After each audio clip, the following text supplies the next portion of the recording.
Взяла обед Хатырску Аюзша. Уважаемые гости, дорогие сограждане, сердечно приветствую вас, участников круглого стола. Уверен, что для вас вопросы сохранения и укрепления абхазской государственности, ее обороноспособности, устойчивого развития нашего народа, языка, обычаев и культуры, улучшения качества жизни населения очень важны. Вы вносите существенный вклад в решение данных вопросов, а также в укрепление отношений с Российской Федерацией, которые строятся на принципах доверия, равноправия и взаимной помощи. Не секрет, что национальная экономика все еще находится под влиянием внешних факторов. Мы не в состоянии самостоятельно решать проблемы без российской государственной финансовой помощи, за которую мы признательны народу и руководству Российской Федерации. Наш стратегический партнер вынужден проводить очень затратную специальную военную операцию. После ее завершения потребуются колоссальные финансовые вложения на восстановление всего того, что было разрушено в результате боевых действий. Я имею в виду, что сложно будет рассчитывать на увеличение той помощи, которую нам оказывает российское государство. При этом необходимо отметить, что российский частный бизнес после введения коллективным Западом беспрецедентного объема экономических санкций активно ищет точки приложения своих усилий в Юго-Восточной Азии, Африке и других регионах. В этом смысле серьезным образом возрос интерес и к Абхазии. Я уверен, что мы должны воспользоваться текущим моментом и сделать все возможное для того, чтобы привлечь в разные отрасли экономики масштабные инвестиции, уйти от инвестиционной изоляции. Только так можно будет обеспечить наших граждан высокооплачиваемой работой, создать достойные условия жизни для тысяч людей, повысить конкурентоспособность в сфере туризма, сельского хозяйства и других отраслей. Развитие нашей экономики сдерживают многие факторы. Это и ограниченный рынок сбыта продукции, производимой в стране, сезонность, недостаток оборотных средств у субъектов бизнеса и многое другое. Несмотря на то, что в 2022 году совокупный кредитный портфель кредитных организаций вырос на 1,1 миллиард рублей и составил 5,5 миллиардов рублей, средняя взвешенная ставка по кредитам составила 22,9% годовых. Это очень много. И даже в таких условиях наши предприниматели проявляют высокую активность. С 2020 по 2023 год рост количества зарегистрированных предпринимателей составил более 25%. Они создают рабочие места, пополняют государственный бюджет. Благодаря нашим предпринимателям в 2021 году впервые в послевоенный период удалось превысить плановые показатели по формированию государственного бюджета. В 2022 году мы смогли не только сохранить набранные темпы, но и усилить их. Так, собственно, доходная часть государственного бюджета 2019 года составила 5 миллиардов 184 миллионов рублей, а в 2022 году 8 миллиардов 300 миллионов рублей. За этот период доходы бюджета выросли на 54%, или на 2 миллиарда 846 миллионов рублей. Возрос внешнеторговый оборот с 26 миллиардов в 2019 году до 39 в 2022. Обозначились такие тенденции, и им необходимо придать существенный импульс. Уверен, в рамках сегодняшней встречи будут предложения, как это сделать. Основные отрасли для привлечения инвестиций известны. Все виды туризма, субтропическое сельское хозяйство, переработка, логистика, энергетика, IT-технологии. Туризм, сельское хозяйство и другие направления решают важнейшую задачу притока денежной массы, чрезвычайно важную в условиях отсутствия денежной эмиссии, а также являются фактором развития регионов республики и выравнивания их социально-экономического уровня. При этом в скором времени необходимо выработать и утвердить схемы территориального планирования по отраслевым приоритетам, создать градостроительную концепцию, призванную определить границы всех видов строительства для сохранения бесценной природы нашей страны. Думаю, будет правильно провести конкурс на лучшую градостроительную концепцию, в том числе и архитектурного облика всех городов Абхазии и программ развития их территорий, по аналогии с программой развития территории города Гагра, как курортного туристического центра на 2017-2035 годы. Вот документ находится здесь. Даю такое поручение правительству и главам районов. Надеюсь, уважаемые предприниматели, вы окажете поддержку и помощь в этом плане городам и районам, в которых вы родились или проживаете. Очевидно, что инвестклимат во многом зависит от работы правоохранителей. В 2021-2022 годах нам удалось повысить уровень заработных плат сотрудников МВД и СГБ в среднем на 75%. Материально-техническое оснащение этих ведомств уделяется существенное внимание. За этот период для нужд Министерства внутренних дел было приобретено более 100 единиц новых транспортных средств. За поствоенный период такого не было никогда. Несмотря на то, что у правоохранителей все еще много проблем, в их работе по некоторым важным направлениям обозначились положительные тенденции. И я думаю, вы с этим согласитесь. Туристическая отрасль, как локомотив, другие вышеназванные направления – это основной путь развития экономики Абхазии. В связи с этим, по моему поручению, разработан законопроект о регулировании правового статуса апартаментов. Именно апартаменты на сегодня являются одним из самых активно растущих сегментов туристической индустрии. Так, в Сочи число апартаментов превысило отметку 10 тысяч. В Дубае, одном из лидеров среди городов по количеству сервисных апартаментов, соотношение составляет 1 к 3, то есть на каждые 3 гостиничных номера приходится 1 апартамент. Какие нормы заложены в законопроекте? Кстати, законопроект вывешен на сайте правительства, есть возможность с ним ознакомиться. Какие нормы заложены в законопроекте? Первое. Земельные участки остаются в собственности государства. Второе. Право собственности на апартамент не влечет за собой возникновение гражданства либо вида на жительство. Собственник апартамента не будет иметь возможности и права принимать участие в политической жизни Абхазии. Заложены механизмы, исключающие возможность приобретения апартаментов лицами, представляющими угрозу для нашего государства. Необходимо менять имидж страны из устоявшегося Абхазия – место для летнего отдыха небогатого туриста на Абхазия – место для круглогодичного отдыха состоятельного туриста. Особенность апартаментов состоит еще и в том, что они загружены в межсезонье, в осенне-зимний период. Помимо существующих налогов, планируется ввести новый налоговый сбор, который целиком будет направлен на решение жилищных проблем наших очередников.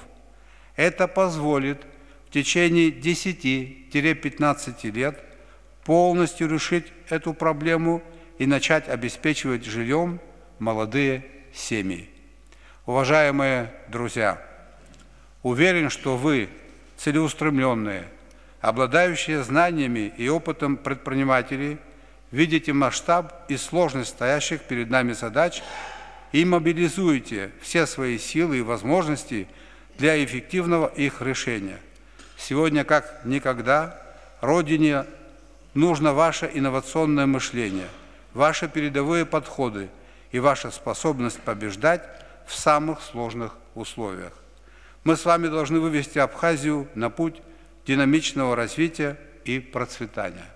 Благодарю за внимание. Уважаемые друзья, продолжим работу. Сегодняшнюю встречу будут вести 2 спикера: глава администрации президента Ченсух Нанба и вице-премьер-министр экономики Кристина Константиновна Озган. Прошу, коллеги, приступить к работе. Уважаемый Аслан Георгиевич, уважаемые участники открытого диалога, Я рад приветствовать вас на сегодняшней встрече. И позвольте предоставить слово вице-премьеру, министру экономики Кристине Константиновне Озган. Уважаемый Аслан Георгиевич, уважаемые участники встречи. Сегодняшняя наша встреча посвящена обсуждению вопроса активизации инвестиционной политики. Как и в любом другом государстве, инвестиции имеют существенное значение для развития экономики. Мы не располагаем финансовым активом, способным обеспечить потребности. И в этом смысле привлечение инвестиций должно быть ключевым направлением государственной политики. Ни один инвестиционный проект не может быть успешным, если государство не будет создавать условия для его реализации.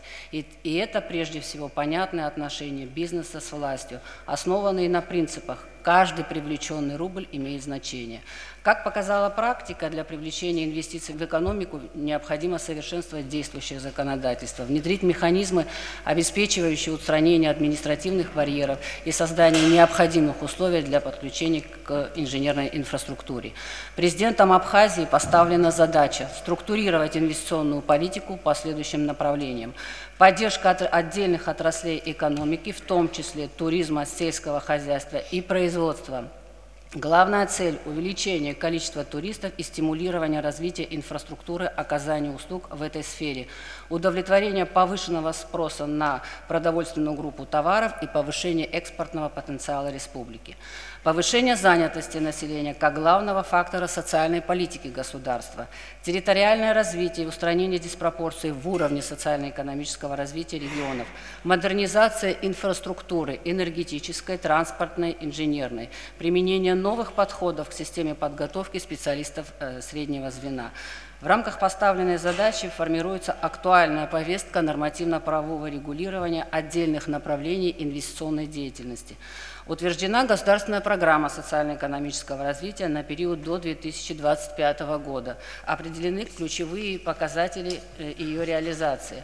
Разработаны и внесены на рассмотрение в Народное собрание Парламента Республики Абхазия законопроекты, регулирующие инвестиционную деятельность. Речь идет о том, что мы действующее законодательство будем менять с точки зрения эффективности его использования, в том числе о внесении изменений в закон об инвестиционной деятельности, и в данном случае ключевые поправки направлены на создание новых условий для реализации на территории республики инфраструктурных проектов, имеющих стратегическое значение: транспортная инфраструктура, порты, аэропорт, железная дорога, водоснабжение, водоотведение, газоснабжение. Законопроект об инвестиционных товариществах, который регламентирует порядок взаимодействия участников товарищества при реализации совместных инвестиционных проектов без создания единого юридического лица. Проект поправок к Гражданскому кодексу и законам об обществах с ограниченной ответственностью и акционерных обществах, который предусматривает введение инструмента «корпоративный договор». В соответствии с поручением президента совместно с российской стороной проведена работа над проектом межправительственного соглашения об осуществлении российскими юридическими лицами инвестиционных проектов на территории Республики Абхазия, стоимость которых превышает 1 миллиард рублей. Проект соглашения предусматривает дополнительные меры государственной поддержки в виде налоговых преференций и льгот, в том числе по уплате налога на прибыль и налога на имущество, в привязке к вводу объектов в эксплуатацию и достижению окупаемости проектов, но не более 8 лет. Налоговые льготы по ввозу на территорию республики строительных материалов в рамках реализации этих проектов, а также защиту прав собственности на созданные объекты и право пользования земельными участками при реализации проекта. Аналогичные условия будут создаваться для юридических лиц Республики Абхазия. Завершена разработка проекта межправительственного соглашения о реализации инвестпроекта по реконструкции аэропорта и восстановлению авиасообщения с Российской Федерацией. Параллельно ведется работа над формированием Воздушного кодекса Республики Абхазия и проектом межправительственного соглашения об обслуживании воздушного пространства. Также ведется работа по подготовке авиационного персонала. Разработана проектно-сметная документация по реконструкции аэродромной инфраструктуры, уже проходит государственную экспертизу. В связи с тем, что в республике отсутствует утвержденное зонирование территории по отраслевым приоритетам и не сформированы генеральные планы развития территории, планируется актуализировать и утвердить схему территориального развития Республики Абхазия, которая была разработана Российским институтом Гипрогор. Завершен первый этап реализации мероприятия по подготовке системы кадастра объектов недвижимости. Реализация всего комплекса подготовительных мероприятий предусматривается в 2023 году, и в случае принятия нормативно-правовых актов, регулирующих данную сферу, система кадастра будет функционировать уже в 2024 году. Законопроекты, разработанные правительством, приняты Народным собранием парламентом Республики Абхазия в 2022 году в первом чтении. Завершена разработка генеральной схемы газификации Республики Абхазия, предусматривающей 3 сценарных варианта реализации проекта по маршруту прокладки трубопровода, по степени газификации объектов потребления и с учетом решения вопроса энергодефицита, а также, соответственно, расчеты по их предварительной стоимости. Предстоит в ближайшее время приступить к проработке вопроса об определении источников финансирования данного проекта. Особым направлением в социально-экономическом развитии, конечно, является банковская система, но я думаю, что они, наверное, дополнит руководитель Национального банка Беслан Баратели, он сегодня присутствует на нашей встрече. Учитывая особую значимость развития туристической сферы, необходимо создать условия для привлечения именно масштабных инвестиций в эту сферу за счет регулирования отдельных направлений ее развития, в том числе по строительству апарт-отелей. В рамках последующей дискуссии, я думаю, информация о принимаемых мерах в таких сферах, как сельское хозяйство и туризм, наверное, расскажут первый вице-премьер, министр сельского хозяйства Беслан Джопуа и министр туризма Тимурас Хижба. Спасибо за внимание. Джансух Эдуардович, передаю вам слово. Спасибо, Кристина Константиновна. Ко всему вышесказанному я хотел бы добавить следующее. Как обозначил президент нашей страны, всем нам известно, что основным ориентиром в целях развития экономики для нас является туристическая отрасль. Туристическая отрасль является драйвером, потенциальным драйвером для развития всех остальных отраслей. И в этом, по-моему, сошлись уже и все эксперты, и люди, которые обсуждали этот вопрос. Говоря о туристической отрасли, во исполнение поручения президента по подготовке предложений для наиболее эффективных и наиболее конструктивных мероприятий по развитию была разработана идея по, принятию, по разработке закона о правовом статусе апарт-отелей и апартов. Многое было сказано о плюсах в части инвестиционной привлекательности, о том, какой эффект экономический повлечет за собой данный процесс. Но я бы хотел начать с другого. Всем нам с вами известно, какие тенденции и процессы в сфере строительства недвижимости вообще происходят сегодня в Абхазии. Мы с вами наблюдаем, что есть огромный спрос иностранных граждан на приобретение жилья в Республике Абхазия. Действующее законодательство не позволяет иностранному гражданину приобретать жилое имущество на территории Республики Абхазия. Но тем или иным методом, обходя действующее законодательство, мы видим, что граждане других государств приобретают у нас это имущество. И нас не может не беспокоить этот процесс, так как только по данным Министерства юстиции за последние годы в нотариатах нашей страны было зарегистрировано больше 5500 сделок, по которым люди по доверенности, передают права владения и пользования гражданам иностранных государств.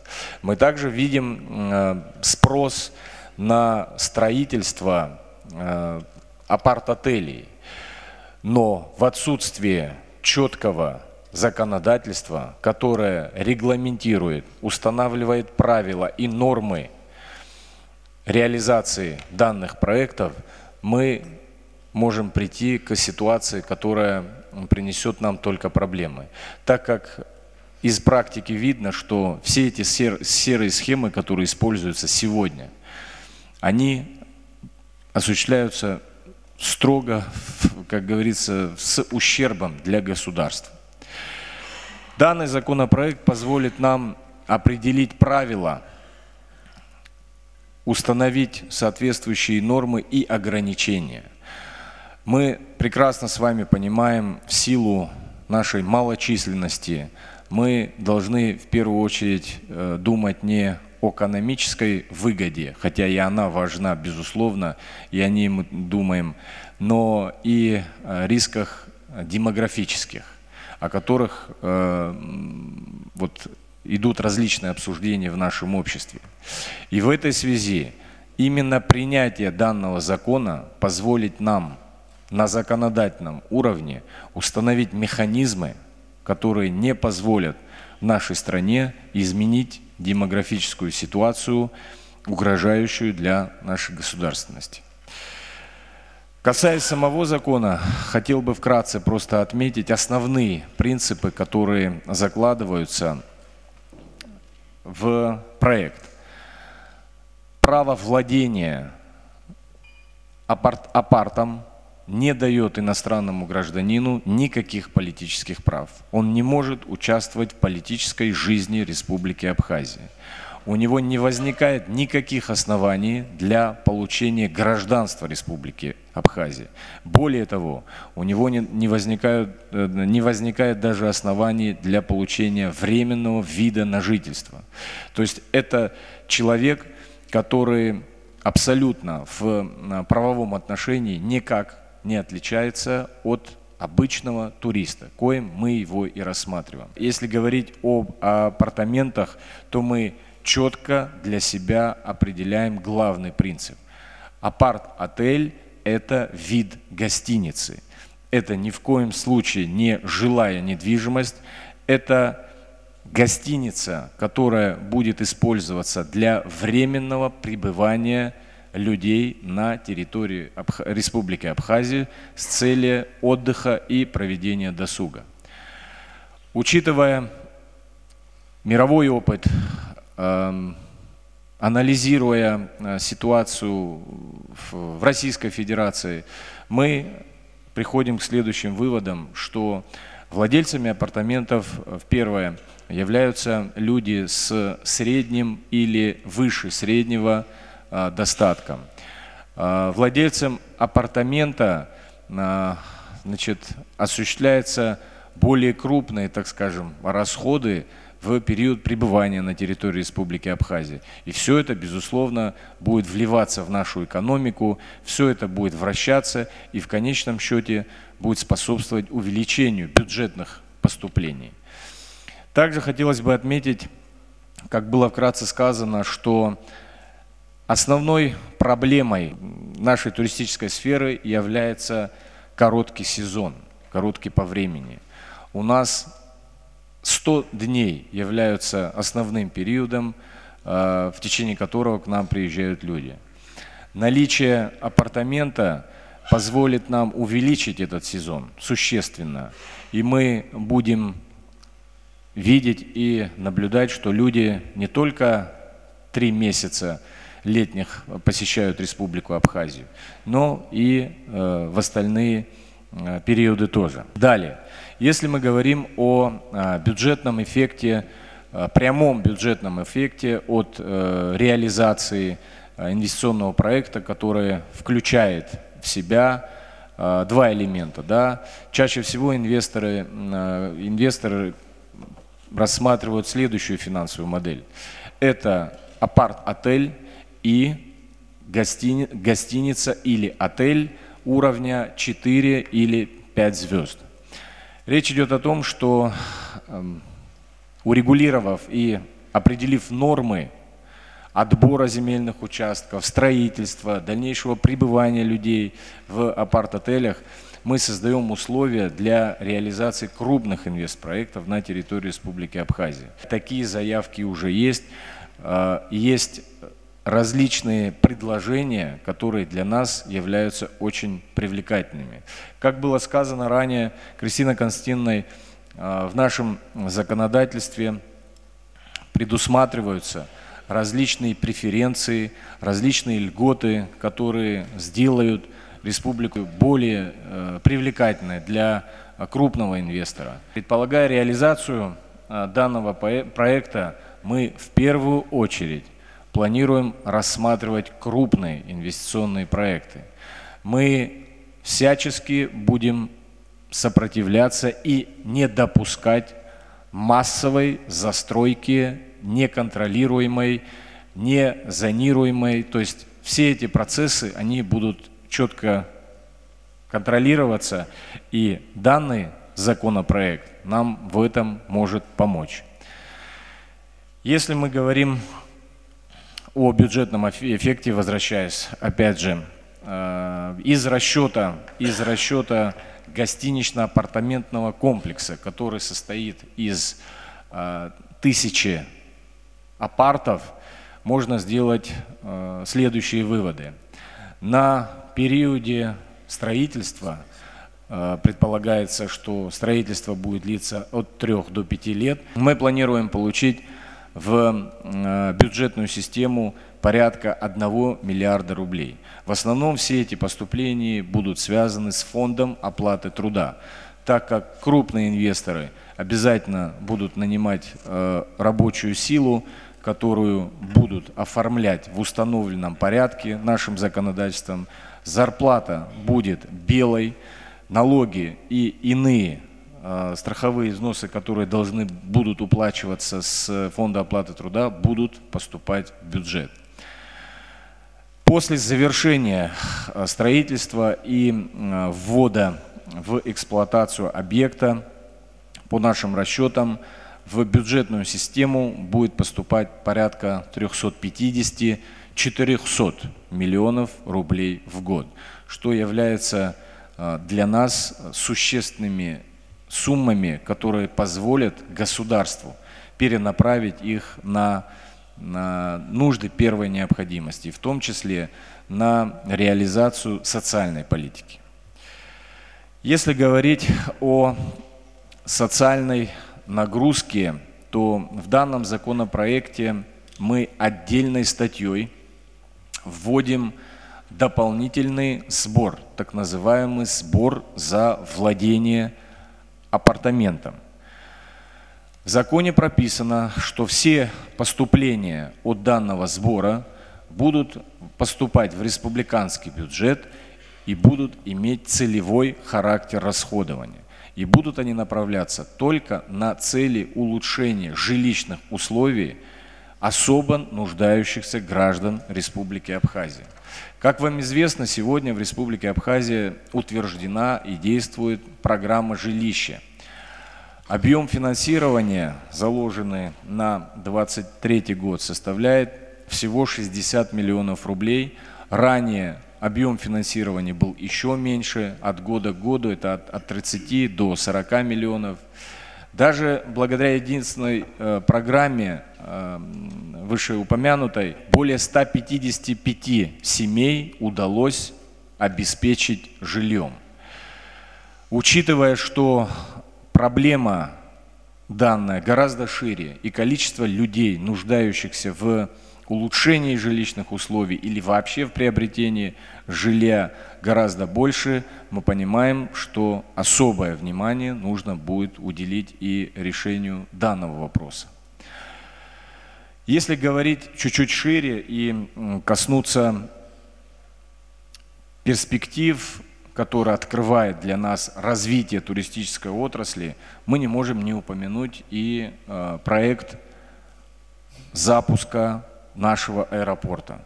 Мы с вами прекрасно понимаем, что для функционирования аэропорта у нас должен быть соответствующий пассажиропоток, необходимый для того, чтобы аэропорт хотя бы вышел на самоокупаемость. Так вот, расчеты говорят о следующем. Один комплекс, состоящий из отелей и апартаментов около 1000 юнитов, в год увеличит количество туристов в Республику Абхазия порядка 200 тысяч человек. Это существенная прибавка к количество туристов, которые мы имеем с вами в эти годы. Самое главное, как было отмечено ранее, это турист с более высокой платежеспособностью, что не менее важно для нас. Также в развитии данной сферы приведет к возможности реализации и иных глобальных и крупных проектов для нашей страны. Это проект газификации Республики Абхазия. И газификация рассматривается в данном случае не как источник, позволяющий довести альтернативный источник энергии до каждого дома или до квартиры, а в первую очередь как возможность создания газовых станций для дополнительной генерации электроэнергии. Это возможности, которые позволят разгрузить нашу энергосистему и позволить реализовать те идеи и задачи, которые мы перед собой ставим. Я не буду утомлять вас долгими речами. В заключение я хотел бы сказать следующее. Все мы здесь сидящие являемся патриотами республики. И каждый из нас желает нашему государству, нашему народу только светлое будущее. Одна из задач, которая поставлена нами, президентом, в рамках соблюдения принципа прозрачности, это обсуждение подобного рода вопросов с различными слоями общества. В том числе мы начали обсуждение этого вопроса с встречи с академическим сообществом. Мы встречались с представителями и участниками торгово-промышленной палаты. Сегодня для нас очень важно услышать ваше мнение, ваши рекомендации, ваши замечания. Если есть категорические аргументы против, мы тоже их готовы выслушать и принять во внимание. Спасибо большое. Далее я хотел бы передать слово первому вице-премьеру Джопуа Беслану Цыбовичу. Спасибо. Уважаемый президент, уважаемые участники сегодняшнего диалога, как выше сказано было, президентом сельского хозяйства, конечно, является неразрывной отношение с экономикой совместно с туризмом. Я хотел бы в двух словах очертить состояние перспективы аграрного сектора в республике. Но основными отраслями сельского хозяйства до военного времени, как вам всем известно, это была чайная отрасль, табак, цитрусоводство, виноградарство, выращивание, переработка эфиромасличных культур и так далее. Из всего перечисленного могу сказать, что сегодня более-менее наиболее хорошая динамика наблюдается в отрасли виноградарства. Из всего перечисленного для привлекательности инвесторов курс на развитие цитрусовых, фруктовых плантаций, тепличных хозяйств видится более верным. Это обуславливается наличием в Абхазии определенных площадей под цитрусовые культуры, которые у нас были и до военного времени. Я вот приведу некоторые примеры, цифры, которые обуславливали, что цитрусоводство являлось более перспективной. Общая площадь сельхозугодий более 200 тысяч, вернее 200 622 га. Из них залежи составляют 30 445 га. То есть это вот категория земли, которая сегодня, так образно говоря, находится, можно сказать так, в покое, не обслуживается, не используется в силу многих обстоятельств. Из этих территорий цитрусоводство можно использовать более 6 тысяч гектаров. В 90-е годы категория этого цитрусоводства составляла 11 тысяч гектаров. Сегодня немного цифры разнятся. Если исходить из того, что мы имеем по данным местных органов власти более 2000 до 3000 гектаров, и исходя из того, что мы сегодня валовый сбор составляет 55, хороший урожайный год, тысяч тонн, то и не более 5 тонн урожайность 1 гектара, немножко цифры, конечно, спорные. Я думаю, что это мы приведем в соответствие. Но исходя из того, что сегодня мы имеем, можно уже говорить, что для доведения состояния цитруса до периода 90-го года, когда в Абхазии в хороший урожайный год собирали до 120 тысяч тонн цитрусов, то необходимо использовать более 6 тысяч гектаров. Затраты, по данным научно-исследовательского института сельского хозяйства, составляют на 1 гектар 645 253 рубля на закладку. И уход составляет более 200 тысяч рублей. По истечении 6 лет закладки, это наш институт готов сегодня разработать, организовать питомник, где можно будет выращивать саженцы, посадочный материал, необходимый для восстановления этих плантаций, то он будет по их рекомендации, они будут полносборными уже на 6-й год. Это карликовые новые сорта, которые сегодня вот районированы, они прижились в Абхазии.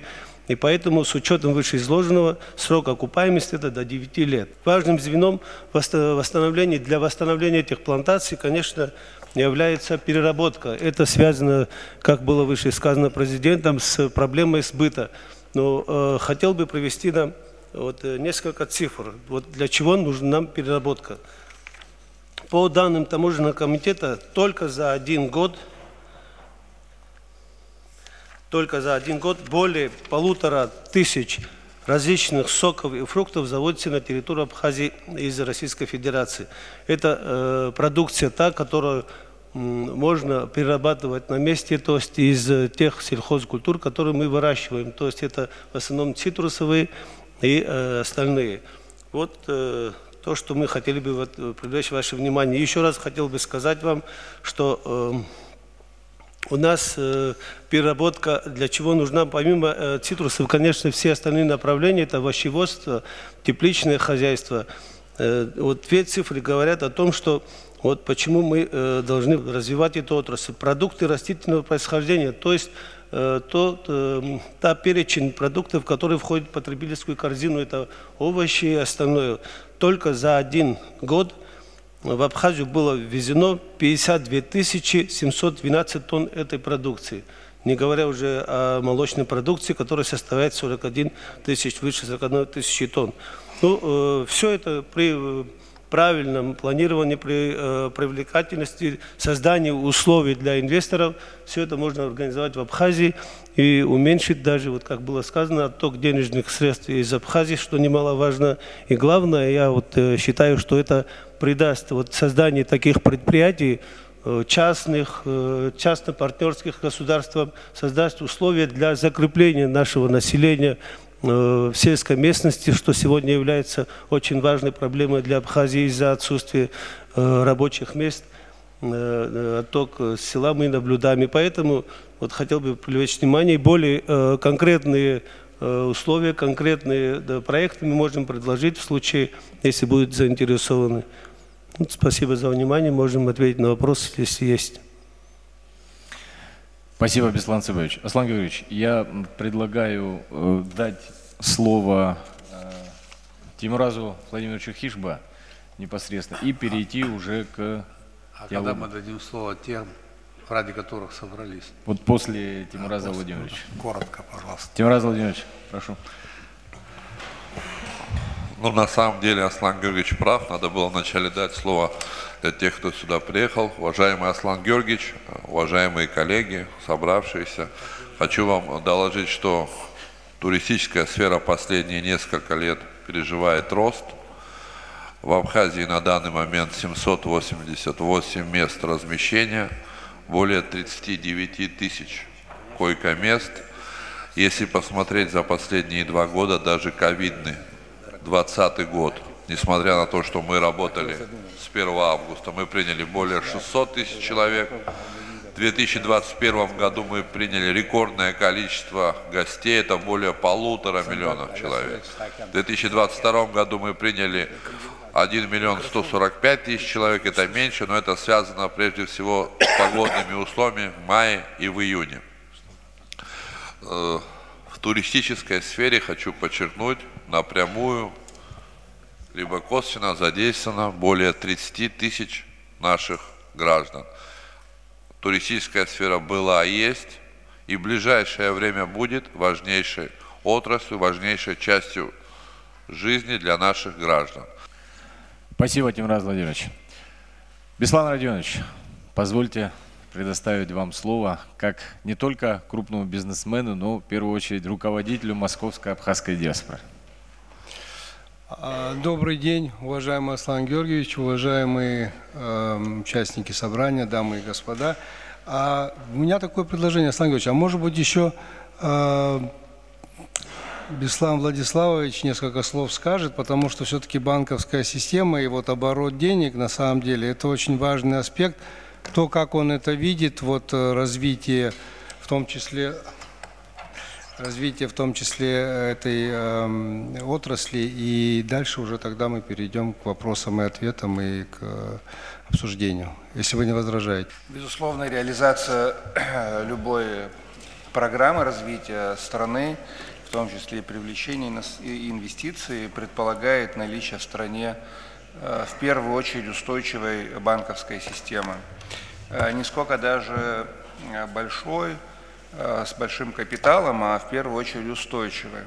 Но необходимо отметить, что наша банковская система, безусловно, по ряду объективных и субъективных причин отстает от банковской системы Российской Федерации и развивается в особых условиях, в первую очередь в условиях относительной изоляции. И все эти годы предыдущие наша банковская система становилась, опираясь преимущественно на собственные силы, на собственные ресурсы. И именно поэтому последние события, которые разворачиваются в Российской Федерации, в мире, не отразились на нашей банковской системе, в первую очередь, опять же, потому что мы слабо интегрированы даже не в мировую, а даже в российскую финансовую систему.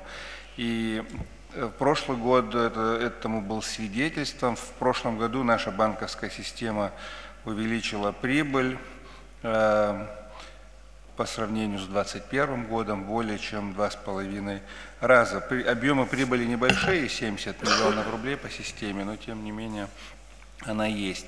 Наша банковская система, естественно, не обладает таким большим объемом финансовых ресурсов, чтобы удовлетворять потребности бизнеса, но тем не менее, опять же, повторюсь, опираясь на внутренние ресурсы, ресурсы вкладчиков, в первую очередь клиентов банка, увеличивает процессы кредитования. В прошлом году коммерческие банки Абхазии выдали 13 900 кредитов. Это достаточно много для нашей маленькой страны, на сумму 4 миллиарда 97 миллионов рублей. Но нужно отметить, что преимущественно по количеству получателям денег являлись физические лица, 13 тысяч кредитов. Но, тем не менее, наши банки смогли выдать кредиты и юридическим лицам, и индивидуальным предпринимателям. Юридическим лицам было выдано 286 кредитов на сумму 1 976 миллионов рублей. И индивидуальным предпринимателям 206 предпринимателей получили кредиты на сумму 363 миллиона рублей. Конечно, для реализации такой реализации больших крупных проектов это все не очень большие суммы. Ожидать, что наша банковская система самостоятельно сможет предоставить ресурсы, достаточные для экономического рывка, не приходится. Но при этом хочу сказать, что сама банковская система показывает устойчивость, и в прошлом году, как и в позапрошлом, банковская система Абхазии обработала транзакций трансграничных на сумму более 100 миллиардов рублей. Если, например, я сейчас вам данные предоставлю, если в 2022 году приток денежных средств в Республику Абхазия составил 63 миллиарда рублей. Это все прошло через наши коммерческие банки, они успешно с этими объемами справились, не подводя своих клиентов. Соответственно, были платежи и за пределы Республики Абхазию, и трансграничный оборот составил 123 миллиарда рублей. То есть маленькая банковская система, но в принципе она обеспечивает устойчивость и стабильность системы и гарантируют клиентам безопасность. В первую очередь речь идет о крупных наших банках и главном государственном сберегательном банке Абхазии. Но это так образно, я рассказал картину. А то, что касается привлечения туристов, и, безусловно, туристов интересует современный спектр банковских услуг и, главным образом, платежная инфраструктура.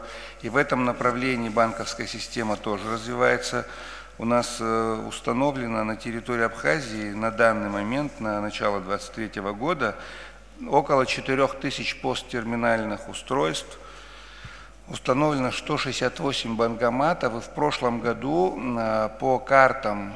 по российским картам было осуществлено транзакцию на сумму около 16,5 миллиардов рублей. Это означает, что россияне привезли в Абхазию 16,5 миллиардов рублей и влили в нашу экономику, большая часть из которых была осуществлена в виде покупки товаров и услуг, около 60%. Это оплата картами в торгово-сервисных предприятиях.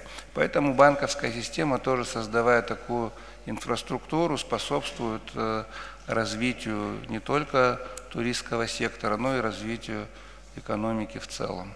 Ну, если коротко, то так. Спасибо. Спасибо, Беслан Владиславович. Я думаю, и гражданам Республики Абхазия, и тем, кто будет сегодня смотреть нас по телевидению, очень интересно будет ваше мнение узнать, ваше видение. Хотелось бы, чтобы и вы поделились своим опытом, и, естественно, дали какие-нибудь рекомендации. Беслан Родионович. Спасибо большое, я тоже постараюсь коротко. Я бы вообще сегодняшнее совещание, если его рассматривать вот в рамках обсуждаемых тем, мне была прислана повестка и проекты законопроектов о функционировании апарт-отелей и апартаментов на территории Республики Абхазия для того, чтобы упорядочить. Я бы рассматривал это в двух направлениях. С одной стороны, как бизнесмен-предприниматель, с другой стороны, как гражданин Абхазии, абхазец, который всегда старается быть вот рядом со своей, как сказать, страной.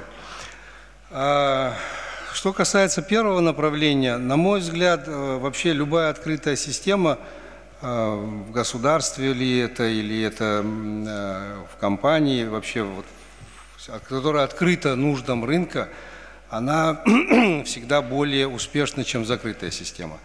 Поэтому с точки зрения привлечения инвестиций я всегда был за.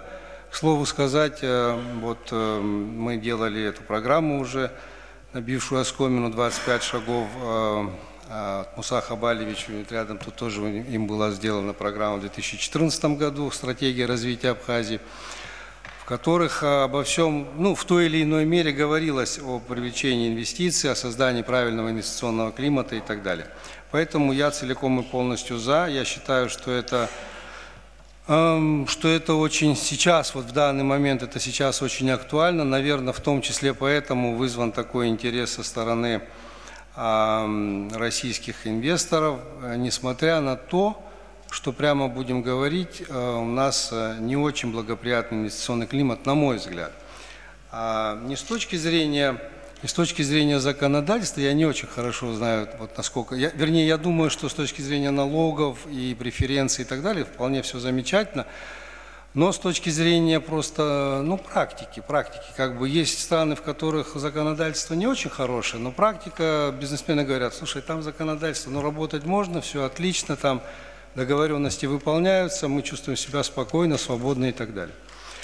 Вот эта практика у нас в стране не очень хорошая, мы это, наверное, знаем, если не знаем, это мое личное тогда мнение. К сожалению, да, и возвращаясь к мысли, сейчас ситуация настолько в каком-то смысле для российских предпринимателей сузилась, для российских инвесторов, что они даже с учетом вот этого шлейфа не очень хорошего, они готовы инвестировать в Абхазию. А с точки зрения там строительства апартаментов, апарт-отелей и так далее. Ну и лично я и, наверное, многие или кто-то здесь присутствующих тоже как бы пытаются что-то подобное делать. Одна ремарка по поводу цифр. По моим данным, все-таки умножать количество апартаментов получается, на 200 вы умножили, да? Для получения годового потока туристов. Немножко крупная цифра. Ну, я умножаю на 100. Из нашей практики это 100.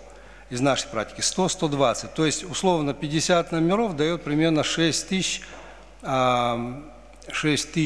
человек, которые приезжают.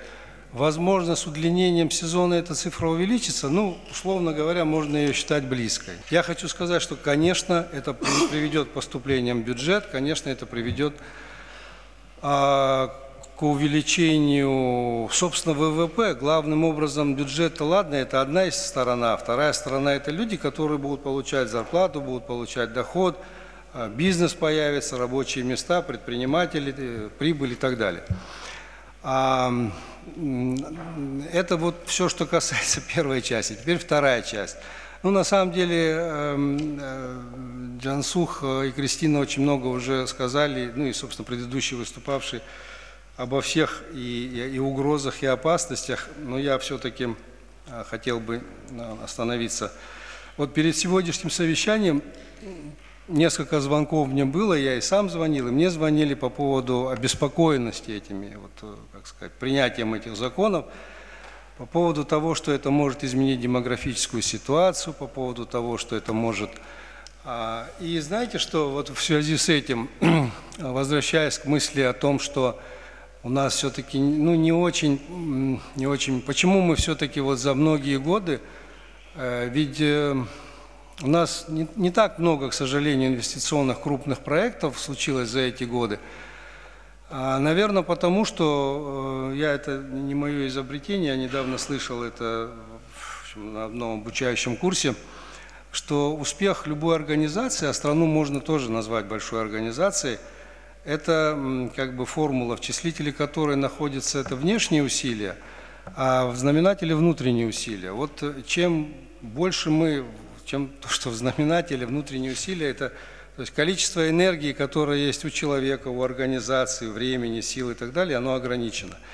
Если в знаменателе, если мы тратим огромное количество времени, энергии, сил на внутренние споры, склоки, распри и так далее, у нас просто не хватает сил на то, чтобы быть успешными, ну, как бы на внешнем рынке, да, вот.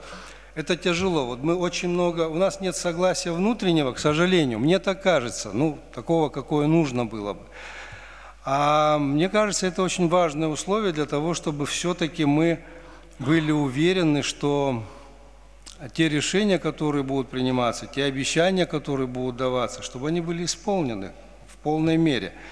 И население, к сожалению, у него и тоже есть определенный кризис доверия, потому что, опять же, к сожалению, за многие годы, ну, наверное, они не наблюдают. Но я не хочу за население Абхазии в данном случае за них говорить, потому что я как бы живу в Москве.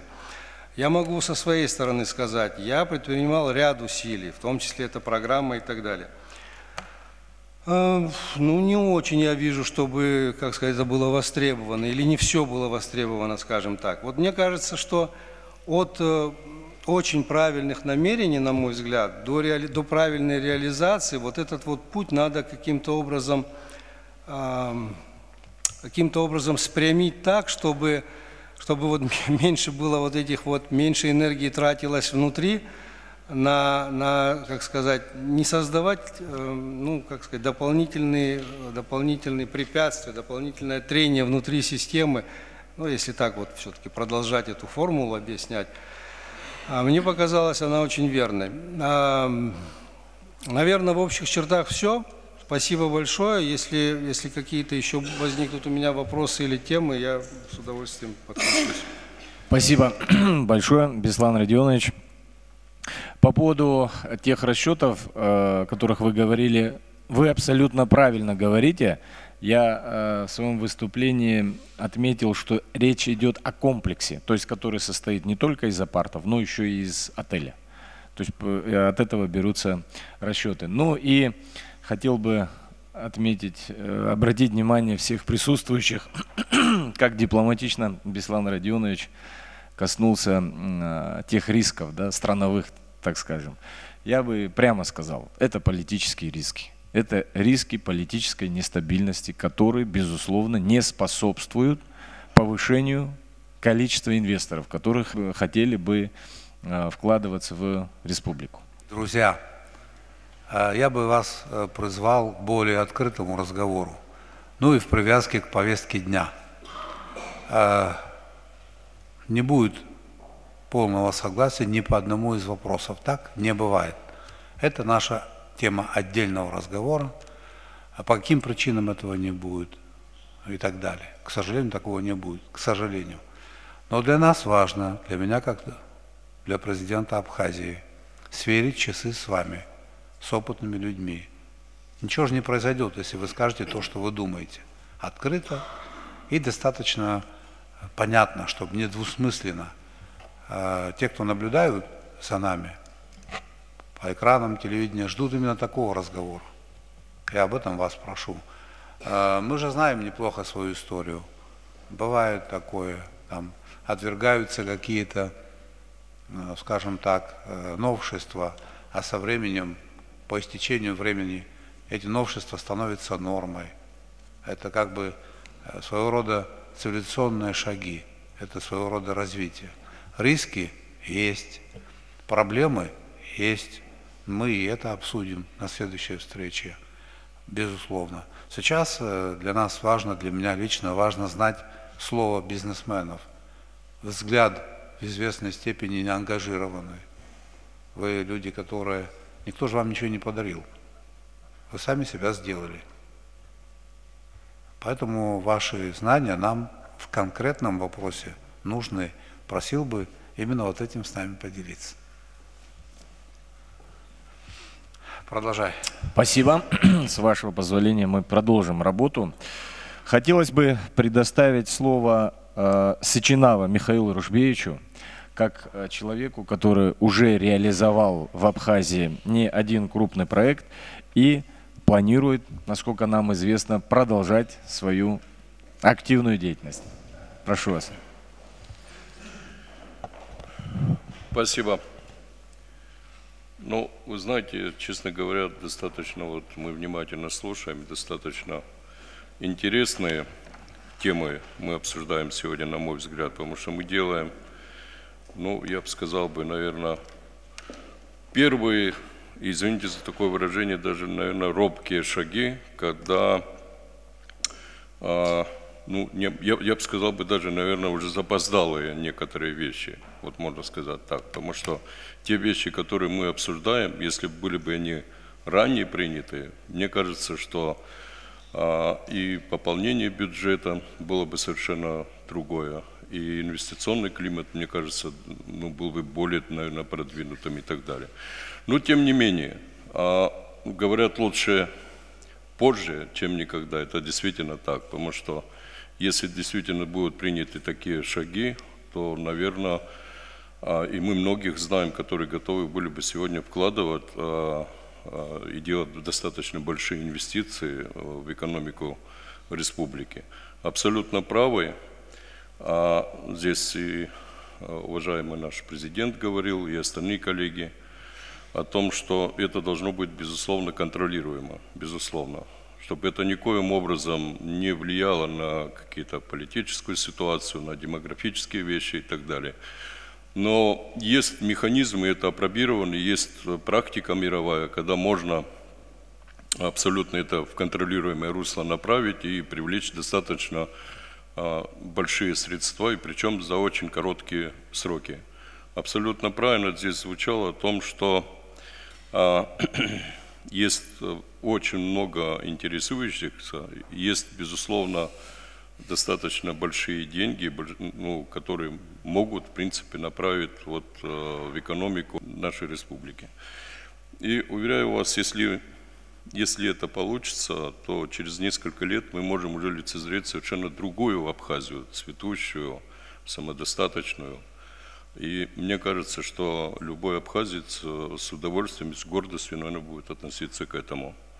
Но, опять-таки, нам...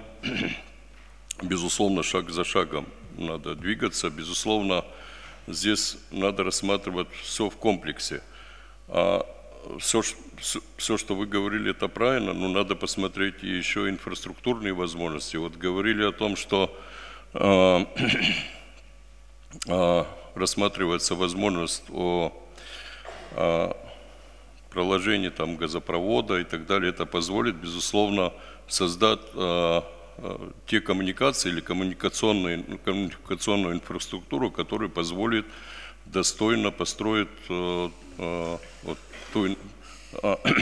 ту систему отелей, которую вот сегодня мы обсуждаем. Потому что без создания вот этих коммуникационных, ну, тяжело будет любому инвестору дальше продвигаться.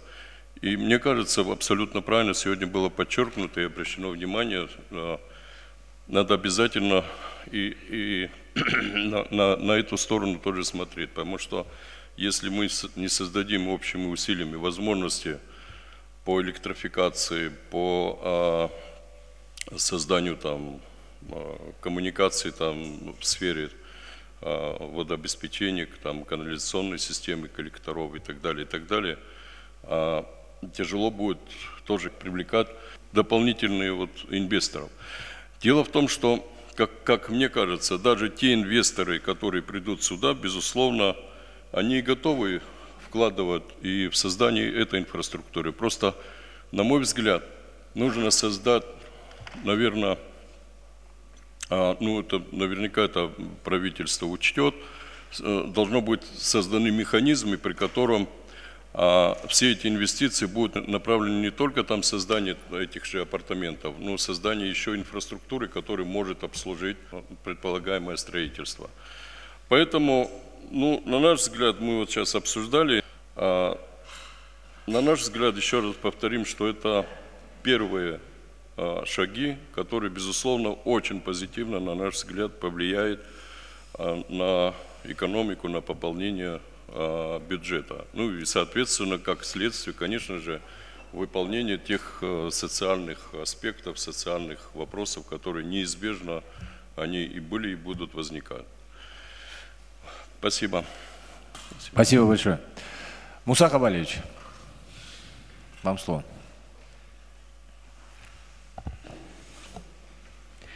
Спасибо. Уважаемый Аслан Георгиевич, уважаемые участники. Ну, я коротко отвечу на вопрос, каково мое отношение по принятию закона об апартаментах. Я за принятие апартаментов, потому что оно действительно не несет никаких политических дополнительных проблем. Вот. Поэтому это, наверное, такая вот первая ласточка, которая позволит открыть ну, необходимые потоки инвестиций, ну, как первая точка роста, скажем так. Это, значит, первый момент. Второе.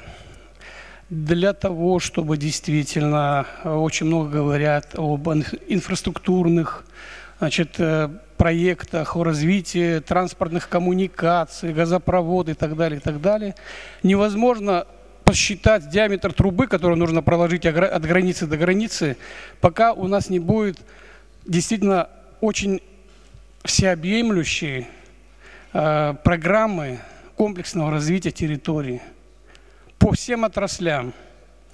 Я услышал, что будет перепоручено институту в Москве снова поднять и возобновить комплексное развитие Абхазии.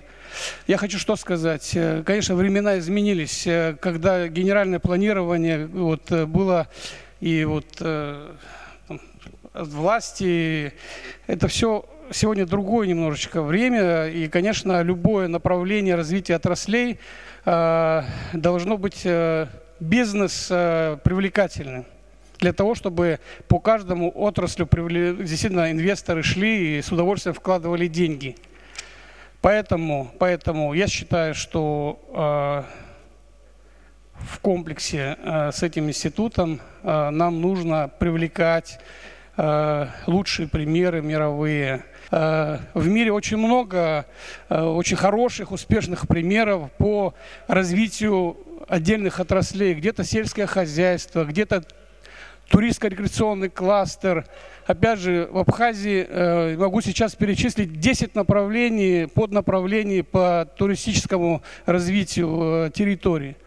По каждому из них нужна отдельная профессиональная разработка. Что нам еще даст комплексное планирование развития Абхазии? Это позволит нам увидеть, какие специалисты и в какой период времени поэтапного развития страны потребует каких специалистов. И мы можем заранее этих специалистов готовить.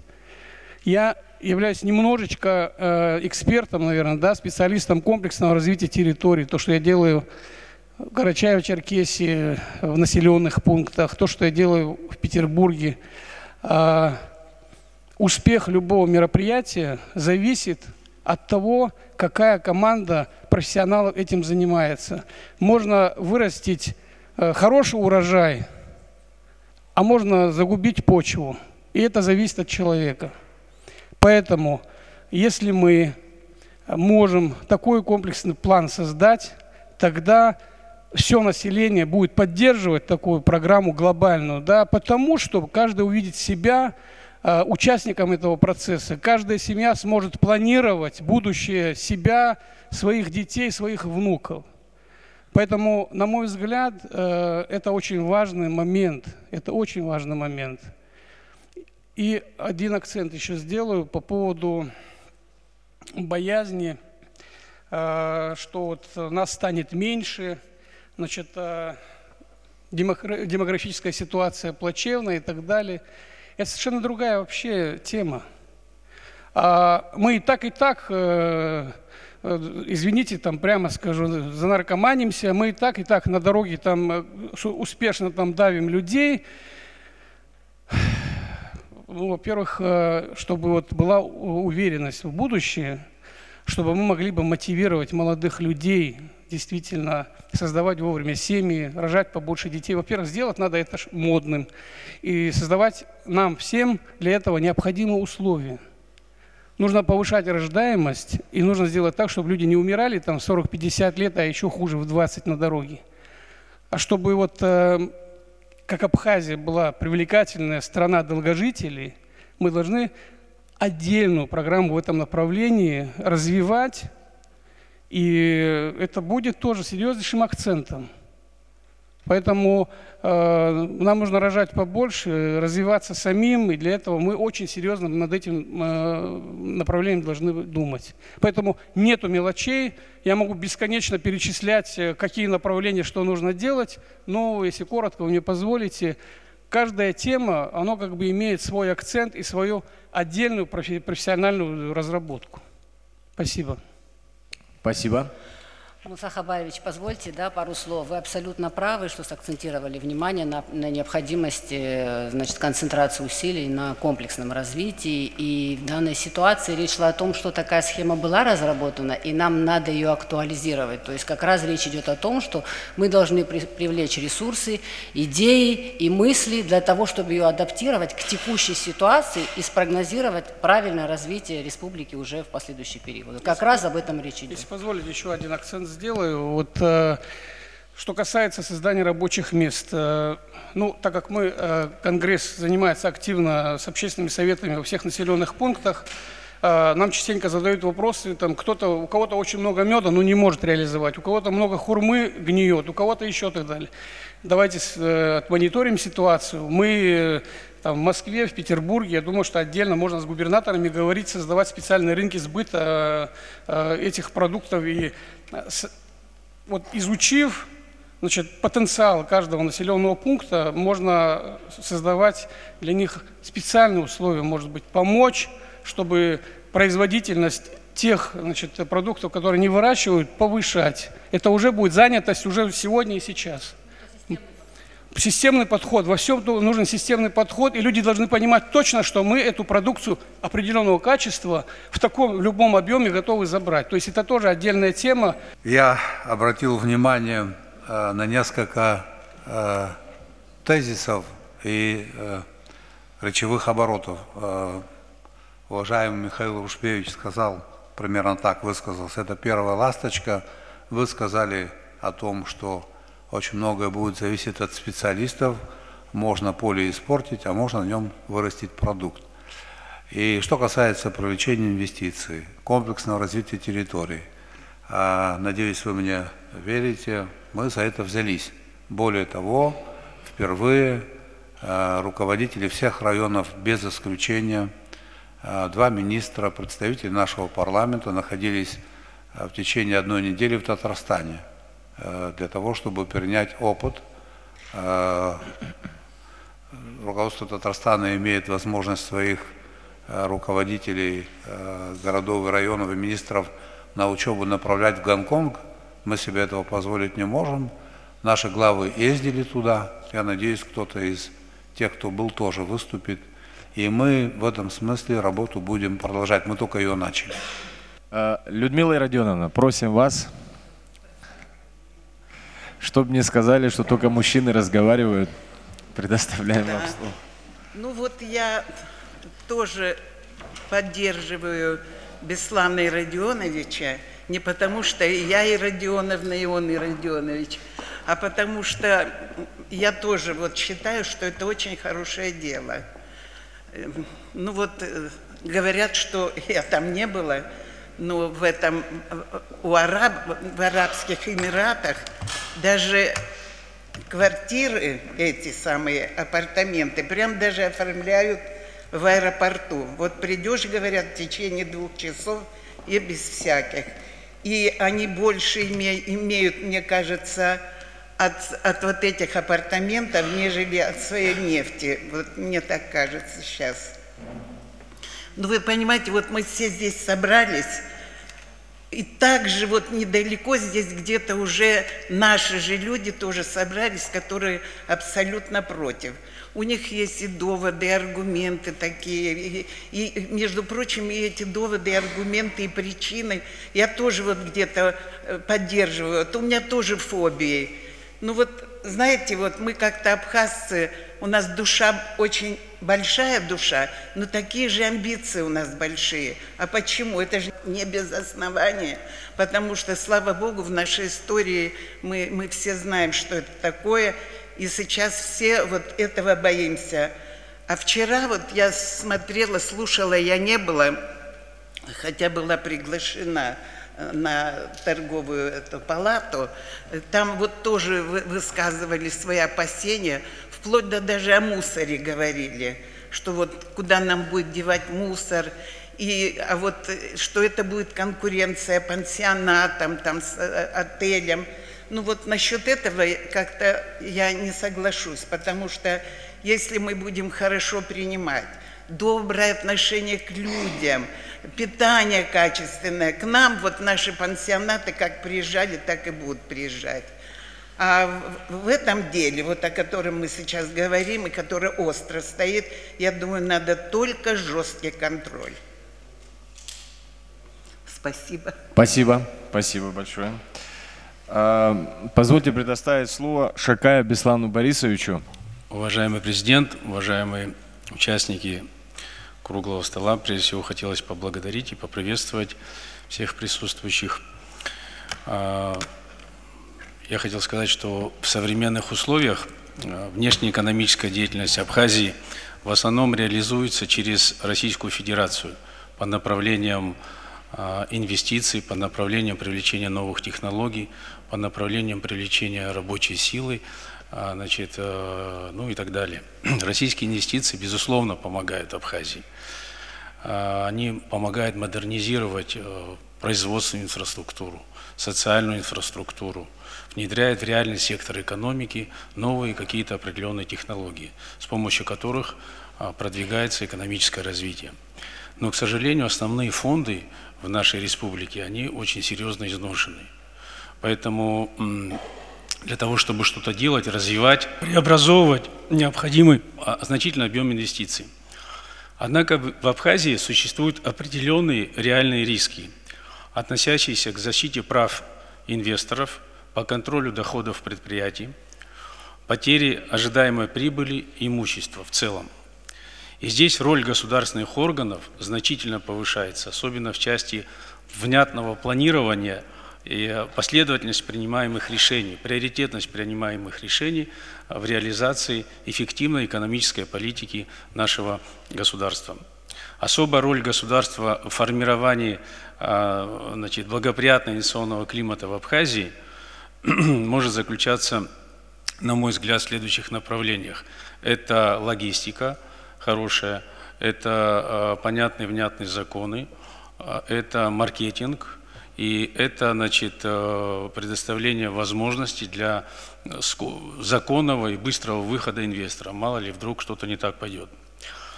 Дороги, конечно же, это наши автомобильные дороги, железнодорожный транспорт, морской транспорт, аэропорт. Они должны работать очень эффективно, должны быть удобными и современными.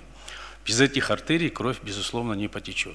Что касается законодательства, оно должно быть предельно простым, предельно четким, предельно ясным и понятным, что обязательно долгосрочным. То есть люди должны быть уверены в том, что в ближайшие 10 лет ничего не изменится, и тогда потекут инвестиции, безусловно. Ну вот пример... Ничего не изменится в худшую сторону. Вот пример в Турции, то есть там разрешили, привлекли, построили люди, и потом в какой-то момент приняли другой закон, который запрещает это, и все. Ну это уже стопор на самом деле. Маркетинг тоже у нас, к сожалению, страдает, но, может быть, не на обе ноги, но на одну ногу точно страдает. Вот Господь Бог одарил нас фантастическими красотами. Мы должны иметь серьезную представленность на различных площадках, чтобы могли ими пользоваться мы во благо нашего народа, во благо нашей общей ситуации, достойно представлять, масштабировать наши проекты, реализовывать наши проекты. Например, колоссальную роль могли бы сыграть те же самые блогеры, которые представляют миллиончики, которые могут просто жить, находиться в Абхазии, рекламировать. Они причем говорят не только о том, как все красиво и хорошо, они подсвечивают определенные зоны и дают совет, как это все исправить. В общем, ситуация следующая. В Абхазии, конечно, сказочная страна, красивая, привлекательная, но инвесторы внимательно смотрят за тем, как мы здесь вместе с вами выращиваем этот сад. Условно, один руководитель приходит, сажает дерево, а другой приходит, его вырубает. Это просто недопустимо. Таким образом, мы ничего не вырастим, и урожая точно не будет. Преемственность должна быть. Поэтому необходимо все тщательно планировать, и в долгосрочной перспективе все вокруг меняется, безусловно. Мы тоже можем и имеем право проводить какие-то незначительные коррективы. Но основную суть и вектор движения здесь, сейчас, сегодня или там завтра мы должны выбрать это, назвать национальной идеей, это неизменно. Тут Аслан Георгиевич дал посыл, чтобы мы были предельно откровенны, честными, не стеснялись. И я, пользуясь этим посылом, хочу сказать, что я провел в январские каникулы, в 10 дней в Абхазии, пообщался с очень разными людьми, в основном это были простые крестьяне, и хочу поделиться просто впечатлением. Наше общество давно, очень давно, я думаю, что это не новость, не таково будет, наше общество давно созрело к переменам, но, к сожалению, оно относится с глубоким недоверием как к власти, так и к оппозиции, потому что 20 лет люди меняют здесь друг друга, и нет национального, к сожалению, консенсуса. Десятки миллиардов рублей заходят в Абхазию, но просто в некоторые крестьянские семьи не заходит даже и 5000 рублей в месяц. Это просто безумие какое-то. Крестьянин, он не бизнесмен, он не предприниматель. Он, к сожалению, не сможет создать сам себе рабочее место. Этим должно заниматься государство. Многие страны проходили через эти проблемы, это мы не уникальны в этом смысле, мы тоже пройдем через это. Вопрос, когда и с кем. Господь подарил нам эту фантастическую красоту, чтобы мы могли создавать, применять, продавать, масштабировать все во благо народа, в свое благо. К примеру, можно в закон включить или прописать там 10%, так сказать, отчисление от инвестиционного контракта именно в местный бюджет, чтобы люди сами могли регулировать, куда им тратить, на что. Ну вот предложение было от Джансуха, чтобы значит, эти отчисления целевые были. То есть люди не верят, да, целевые здорово. Но когда вы отправите условно там в Очимчирово сейчас прекрасный проект строится, если он стоит миллиард, например, 50 миллионов инвестор перечисляет в местный бюджет, а люди сами собираются и придумывают, куда им это потратить. Все должно быть под общественным контролем. Абсолютно прозрачно. Не максимально, а абсолютно прозрачно. Тогда люди поверят и пойдут за идеями, за новаторскими мыслями руководства страны в любом случае. Нужно быть абсолютно прозрачными. Поэтому, ну и применить здесь какой-то ежегодный аудит счетной палаты. Люди на местах должны сами решать, куда им потратить деньги от продажи апартаментов на их земле. А чтобы снизить, ну, нагружать инвестора тоже невозможно окончательно. Поэтому можно поделить это. Например, там, заключили инвестиционный контракт, 50% оплатили. Продали 50% апартаментов, еще отправили остальную сумму, так сказать, на развитие социальной инфраструктуры на местах. Но обязательно, чтобы люди сами регулировали это, то есть они были сопричастными с этим. Тогда они будут верить, и это будет хорошая работа, совместная работа, значит, с инвесторами, не будут помогать инвестору. На мой взгляд, для этих благих целей общество, власти, оппозиция необходимо объединиться, найти национальный консенсус, придумать, прописать предельно простые, ясные, четкие законы, неизменные по сути своей. И последнее, что хотелось бы сказать, вот по развитию территории. То есть мне кажется, что в современных условиях власть и бизнес должны объединиться для создания комплексных, для создания и развития комплексной территории. И очень желательно со спортивной доминантой. Ну вот на примере там Эшерской базы или там Гребного канала, который находится в Галах. Тут проактивно на этих местах, как бы еще в советское время, проводили круглогодичные отдыхи и тренировки олимпийские чемпионы СССР. Это обязательно надо восстановить, это будет дополнительная популяризация и привлекательность к республике. Тут проактивная позиция, безусловно, должна исходить от органов власти. В виде градостроительной концепции многофункциональных комплексов в проекте должно быть описано все, от и до. Окупаемость, доходность, ответственность за результат. То есть после такого красивого буклета начинается реализация концепции объекта через формирование пула инвесторов, которые сами себе выберут, кто им будет строить, эксплуатировать объект и так далее. Ну и в заключение хотел привести собственный пример. В 2007 году я купил как бы апартаменты в Болгарии. И за 15 лет Болгария это значит, страна с населением 8 миллионов человек. Абхазия там 250, наверное, плюс-минус. В тот год и в последующие, то есть было за 15 лет только россиянами вливаний в экономику Болгарии в виде приобретения апартаментов было более 15 миллиардов долларов.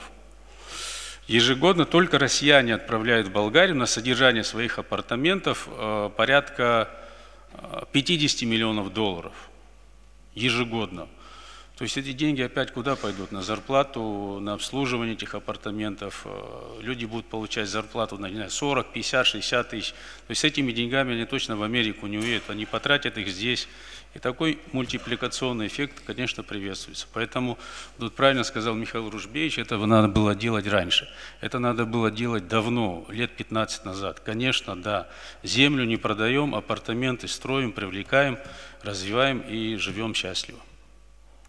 Спасибо. Бесан, я к тебе обращаюсь, да? Если разрешишь. Да, Александр Ильич, здравствуйте. Еще раз. Учитывая наши давние дружеские отношения, я услышал твою реплику о том, что в январские каникулы были встречи с нашими жителями. Это правильно, это хорошо. С первого дня оказания финансовой помощи нам, Российской Федерации, на апрель 2020 года суммарно это обозначалось так: около 107 миллиардов рублей.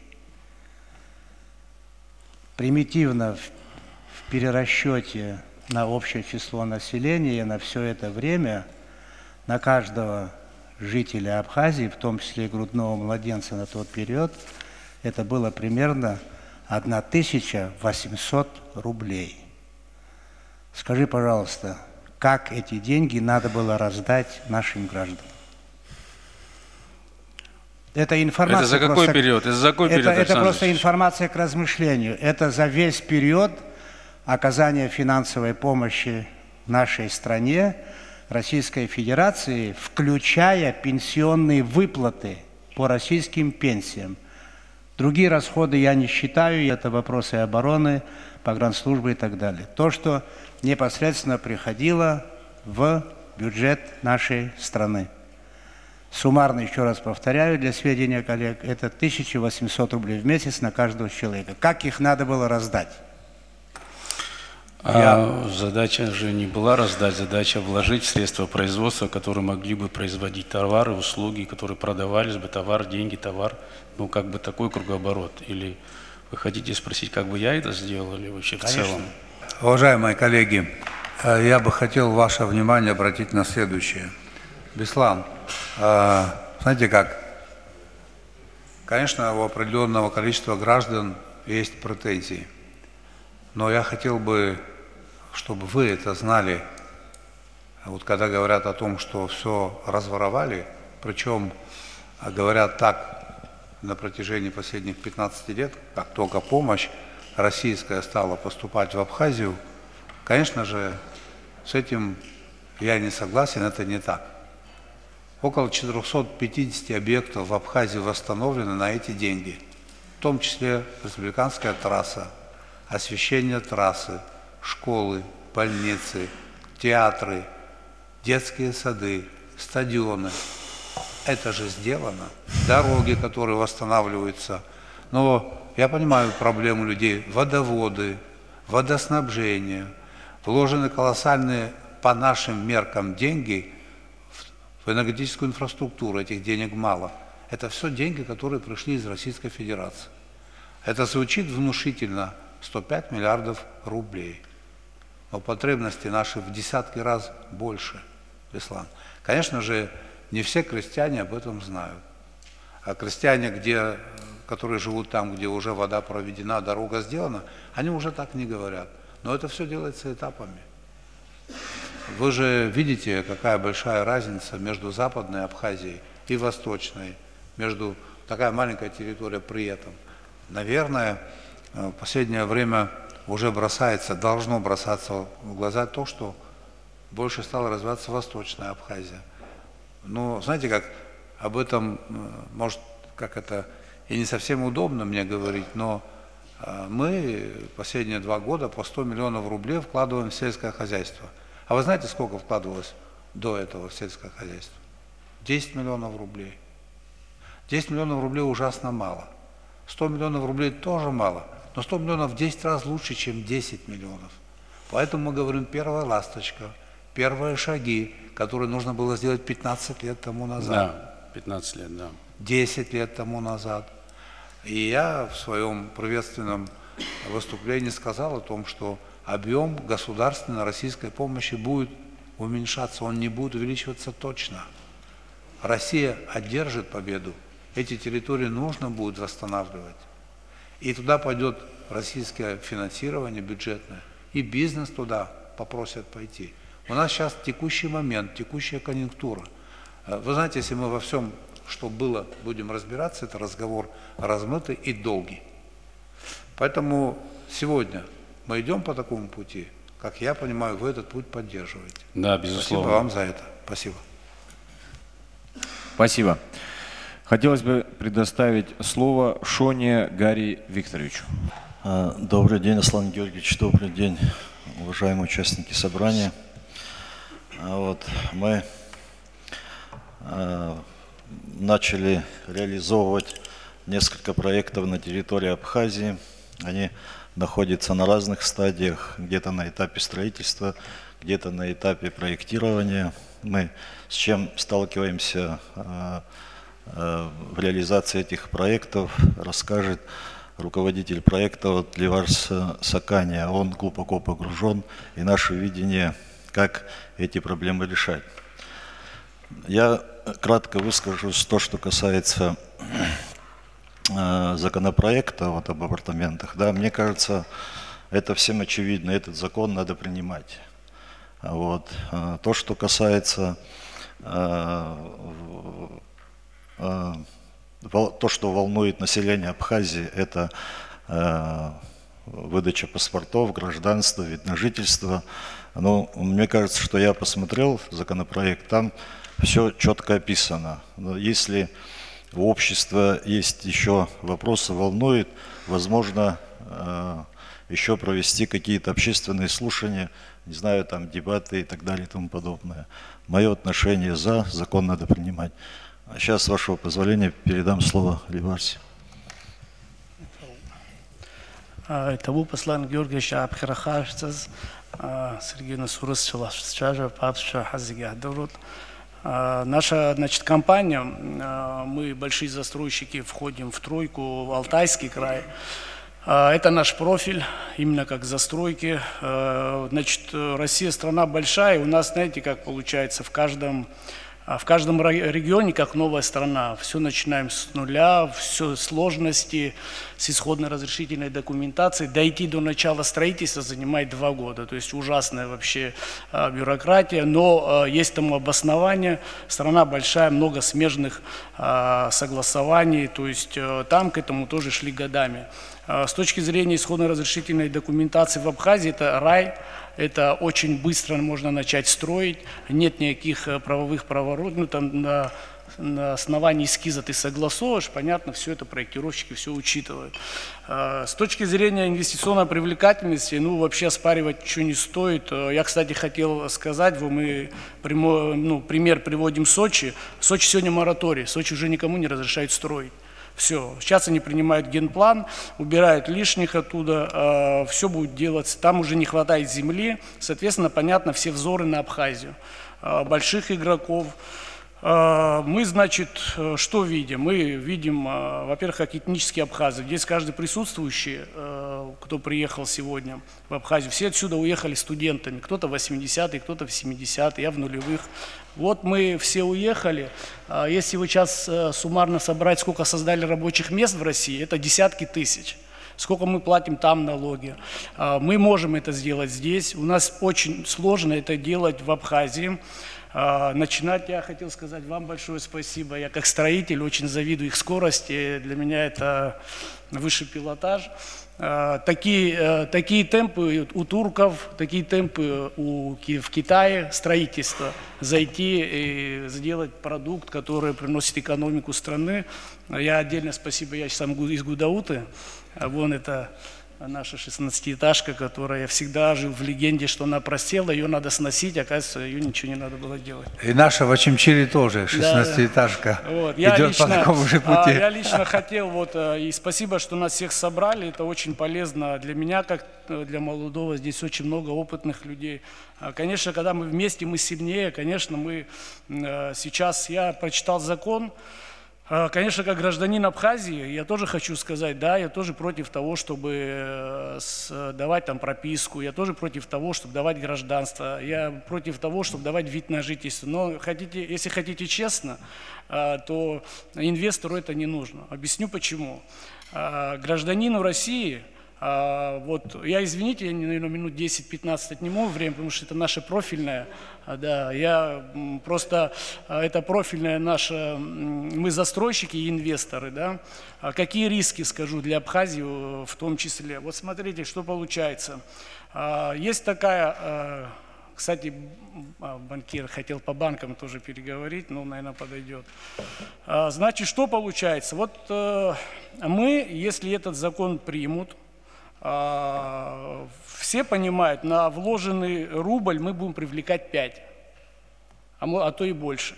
Нам нужна сильная банковская система. Я сейчас много могу говорить, значит, о рисках. Вот смотрите, я прочитал проект договора, это же не окончательно, ее же редактировать можно, да, закон, да. Вот Абхазия, я хочу и очень прошу, у нас очень и так репутация сложноватая для привлечения инвестиций. Мы в проекте, то есть в законопроекте не защищаем ни как инвестора, не защищаем ни как покупателя. Но это все понятно, это все объяснимо. Все объяснимо. Значит, в России пришла золотая модель защитить инвестора, защитить покупателя, защитить государство за счет банков. Придумали абсолютно такую банальную вещь, как escrow-счета, чтобы не было обманутых дольщиков. Мы не избежим такой ситуации, если придет какой-то инвестор. Значит, что получается у застройщиков? У застройщиков, как правило, до ввода объекта, как правило, занимает 3 года, да, там 3-5 лет какой-то большой объект. Он до ввода, значит, объекта, он уже собирает все деньги.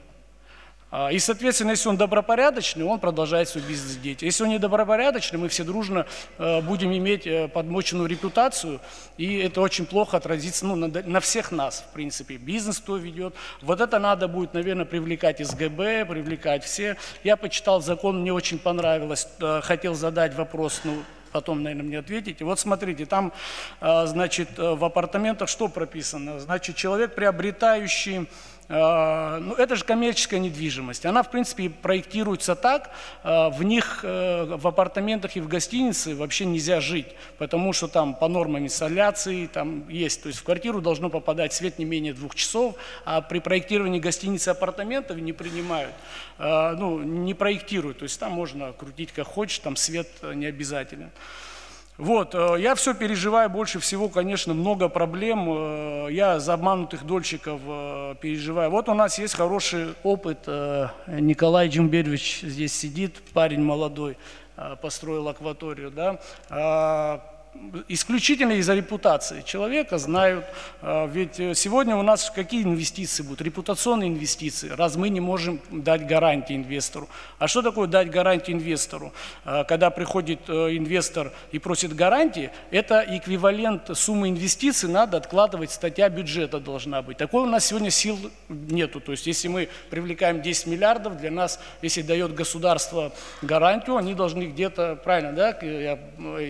То есть мы должны эквивалент суммы инвестиций сделать какой-то некий бюджет, который должен компенсировать в случае каких-то там турбулентностей, форс-мажор со стороны государства. Этого мы сегодня не можем, поэтому я такие все развею надежды и прочее. Что хотел от банка?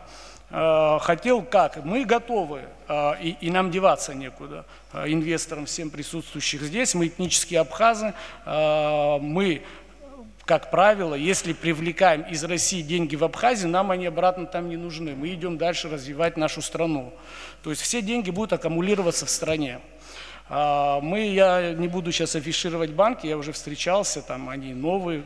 Значит, я им предлагаю такую, не в рамках закона, а в рамках нашего внутреннего соглашения дать нам возможность пойти по escrow-счетам, по аналогу escrow-счетам, мы по-разному можем, юристы там по-разному сформулировать это могут. Что это дает? Вот, понятно, наши банки сегодня не сильны, но мы им поможем нашими деньгами, привлекаемые которые, чтобы они могли для населения сделать кредиты доступные. Для этого нам нужен Центробанк, что поменял немного ключевую ставку. Сегодня ключевая ставка в Центробанке России 7,5, у нас 11, и, по-моему, она очень долгие годы не меняется. Соответственно, здесь... И кредиты не могут быть дешевые, потому что еще риски накладываются, и очень тяжелые деньги становятся. Вот если я еще не утомил, я просто закончу свою мысль. Значит, что нам дает escrow-счета, и мы, наверное, придем к этой модели, надо ужесточать. Закон надо редактировать каждые 2 года, каждые 3 года. Соответственно, все сделки будет проверять СГБ. У нас такой базы данных нет, когда будет там у нас пойдет, условно говоря, апартаменты в Валты здесь будут. Я вообще вижу сумасшедший потенциал, знаю, какие люди хотят зайти, застройщики, умеющие работать, умеющие дать хороший продукт. Будет очень много бюрократических проволочек. Я еще Резов Платонович, здесь хотел бы потом вопрос задать по энергетике, насколько мы будем успевать, может он нам подскажет, да. По газу, да, газ абсолютно правильно говорите, газ нам необходим, и мы беседы проводили, и там непосредственно с подрядчиками Газпрома, чисто для аналитики. Понятно, что в России сама не газифицирована. Есть в Московской области, где газа нет, есть в Краснодарском крае, где газа нет. В Адлер газ пришел только в связи с Олимпиадой. Газифицировать методом советским вот это тянуть трубы к домам, да, там условно, это уже очень дорого, это неподъемно, поэтому пришло время сжиженного СПГ ставиться, вот они нам переведут, там, условно говоря, газ там в центре, да, мы ставим СПГ и сжиженным газом как-то разбавляем уже. Для бизнеса это нормально, если брать там условно эквивалент 1 киловатт-час и в газ переводить, ну газ выходит 3,6, но для нас это нормально, для того, чтобы гостиницы создать условия зима-лето, газ, ну, наверное, это альтернативный источник, точно он нужен. И, я так понимаю, параллельно этими вопросами занимается правительство. По escrow счетам, мы, наверное, к этой схеме придем, я думаю, если примут закон, то, наверное, правительство будет регулировать где-то через 3-4 года, когда наши банки чуть-чуть окрепнут, мы перейдем к такой схеме. Ну, кто не знает, я вот хотел бы рассказать. Россия пришла к этому закону в 2019 году. Что этот закон дает? Значит, мы приходим в банк, показываем наш проект, мы его защищаем, показываем экономическую модель. Допустим, наш проект стоит 1 миллиард рублей. Нам, значит, банк говорит, ну, по все наши поручительства, и все это понятно. Нам банк открывает кредитную линию до 1 миллиарда рублей. Мы ее, соответственно, не забираем, мы ее выбираем по ходу строительства. Но, как правило, застройщики, меня вот поправят, значит, как по правилу, пока мы выберем 1 миллиард, мы уже все продадим, ну, за нашу репутацию, за наши гарантии, за нашу скорость, мы уже привлекаем больше, чем 1 миллиард, который мы выбираем у банка. При этом все деньги, которые покупатель отправляет на расчетный счет в банк, мы не имеем права снимать их, это вы, да, вы эту историю знаете. Соответственно, банк, мы по большому счету кредитуемся за свои же деньги, но нам нужны гарантии, что это будет нормальный банк. Потом, пожалуйста, у этого банка много возможностей для населения, кредитные ставки будут сбиваться, люди возьмут нормальный, ну, банковская система заживет. То есть мы друг без друга здесь сложно будет строить. Прийти и питать иллюзии, что застройщик какой-то некий герой, нет, все это в совокупе работает и с банками и прочим. Значит, сегодня, если примется закон, да, пойдут такие, как, наверное, мы, этнические абхазы, которые все сложности знаем, которые понимают, что здесь, какие сложности, что со светом, какая здесь бюрократия. Все это нам приемлемо, все это понимаем, и мы, в принципе, готовы. Видим в этом экономику большую для страны в частности. Сегодня вот есть риски, риски вообще не должны быть для государства никакие, минимальных даже не должно быть. У нас единственный риск, который мы все дружно обсуждаем, мы переживаем, что нас там растворят и наша нация потеряется. Вот здесь, на самом деле, я даже думал, как можно избежать. Мы же все здесь граждане Абхазии, мы никуда не уходим. Мы через 10 лет, если СГБ, там, Совет Безопасности скажет так, по-моему, у нас критическая масса набралась, мы плавно, без шока предупреждаем всех инвесторов, что последний лот, кстати, в Барнауле так было, там, последний лот там, будет продаваться там, тогда по городу, там, допустим, в 1935 году, спасибо всем, все свои обязательства друг перед другом, и больше не принимается, допустим, эта программа. Но это все должно государство мониторить. Нам это сложно, у нас таких данных и не будет. С точки зрения экономической, я еще просто 2 минуты отниму. Вот смотрите, мы сейчас сталкиваемся вот со стройками. Да? Вот. Для того, чтобы построить вот 77 номеров, там, да, сейчас мы первый пока проект, нам надо строить дополнительно ко всему этому общежитие. Я ребятам говорю, послушайте, это очень хороший бизнес, это небольшие, начинайте строить общежитие, у кого нету там больших денег. Нужно персонал после того, как строители переходят, нужно персонал содержать. Это очень большая ниша для экономики, будут все там сфера услуг, транспортные сферы там и прочим, это мультипликативный эффект, он, конечно, сумасшедший. Я думаю, вообще даже никто не спорит о апартаментах, о экономической привлекательности. Ну, еще ни одна экономика мира это не оспорила, поэтому все к этой модели пришли. И вот я в завершении что хотел бы сказать. Мы, конечно, много можем обсуждать, но будут у нас инфраструктурные сложности. Я почему попросил вот Резу Платоновича, у нас в стройке как полагается, если нам, условно говоря, мегаватт нужен по вводу объект, да, вот, а мы в процессе строительства заявляемся на мощности, на временной, да, там у нас один башенный кран занимает 70 киловатт, ну, вы это все знаете. Я вот хотел наши инвесторы будут смотреть, всем же интересно здесь, как строить. Здесь очень сложно строить, все надо начинать с нуля.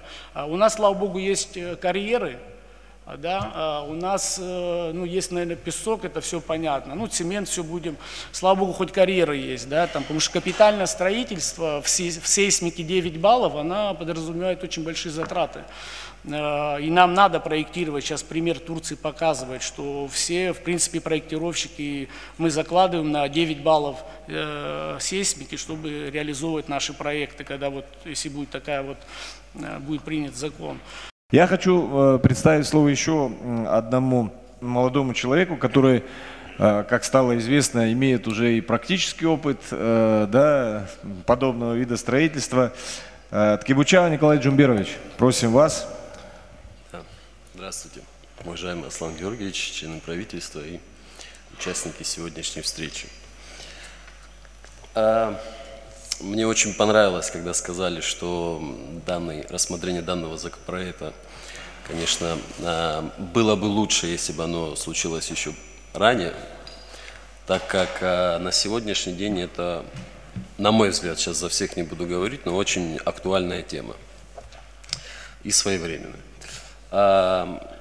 Я в первую очередь о чем хочу сказать, то что даже не беря во внимание данный законопроект, данные взаимоотношения, об этом Джансух Эдуардович уже говорил, уже сложились в нашем обществе, то есть у нас уже есть сделки по приобретению недвижимости со стороны, мы сейчас акцент делаем со стороны иностранцев. То есть единственная проблема, то что эти сделки проходили и проходят на сегодняшний день в серую, да, без оформления должного, и государство ничего не получает от этого.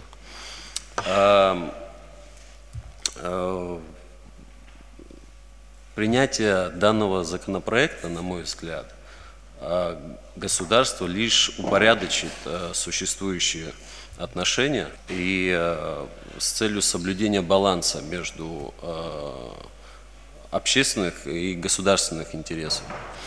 Да, существуют, конечно, риски, да, помимо плюсов, о которых всем очевидно, это уже было сказано, Кристина Константиновна сказала, об экономическом эффекте соответствующем. Существуют, конечно, некие риски, которые как бы отражаются в опасениях, да, с принятием данного законопроекта. В первую очередь, как я слышу, то, что боятся больше за демографическую составляющую, да, то, что скупив апартаменты, здесь у нас начнет расти масса приезжего населения, которое здесь обоснуется. Хочу подчеркнуть, что апарт-отели и в рамках них отдельные лоты, это апартаменты, это вид гостиницы. Это ни в коем случае не жилая недвижимость. Об этом уже было сказано.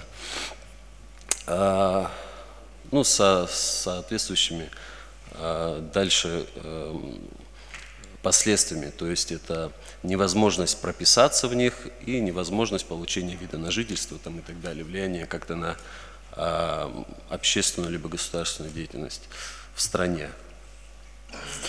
У нас есть ряд предложений, которые я хотел бы с членами правительства обсудить, как можно нивелировать данные, допустим, опасения.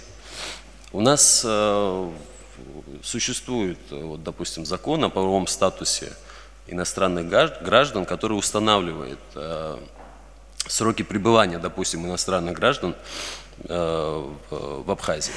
В рамках апарт-отелей, допустим, пример такой маленький, в рамках апарт-отеля, это же гостиница, да, человек, обладающий апартаментом, заселяющийся к себе в апартамент, законом предусмотрено, что управляющая компания, либо сообщество собственников апартаментов создают некую управляющую компанию, которая занимается обслуживанием апарт-отелей. Можно наделить данную управляющую компанию обязанностью отчетности при заселении в миграционную службу, чтобы наши государственные органы могли отслеживать, проводить какую-то статистику по поводу вот того вопроса, который на сегодняшний день тревожит. Что еще хотелось бы сказать? Непринятие данного закона, допустим, вот сегодня, оно не повлияет никак оно приведет, наоборот, к ухудшению ситуации. Объясню почему. Потому что, как я уже сказал, уже взаимоотношения, они сложились, они сейчас есть. Люди покупают, мы же не можем запретить человеку покупать магазин, гостиницу, коммерческую недвижимость. С ростом строительства апартаментов этот процесс неизбежен. Люди будут покупать все-таки коммерческую недвижимость. И, на мой взгляд, сегодня самое время как раз-таки принять нормативную базу, регулирующую данные взаимоотношения. Спасибо. Маленький вопрос. Знаете, по поводу вот опасений очень много говорилось, и я в том числе говорил, и я забыл вот о чем еще сказать. Мне кажется, очень большое внимание должно уделяться, на самом деле уже говорили, безусловно, о том, что должно быть зонирование, должна быть комплексная, как сказать, оценка, использование территории и так далее.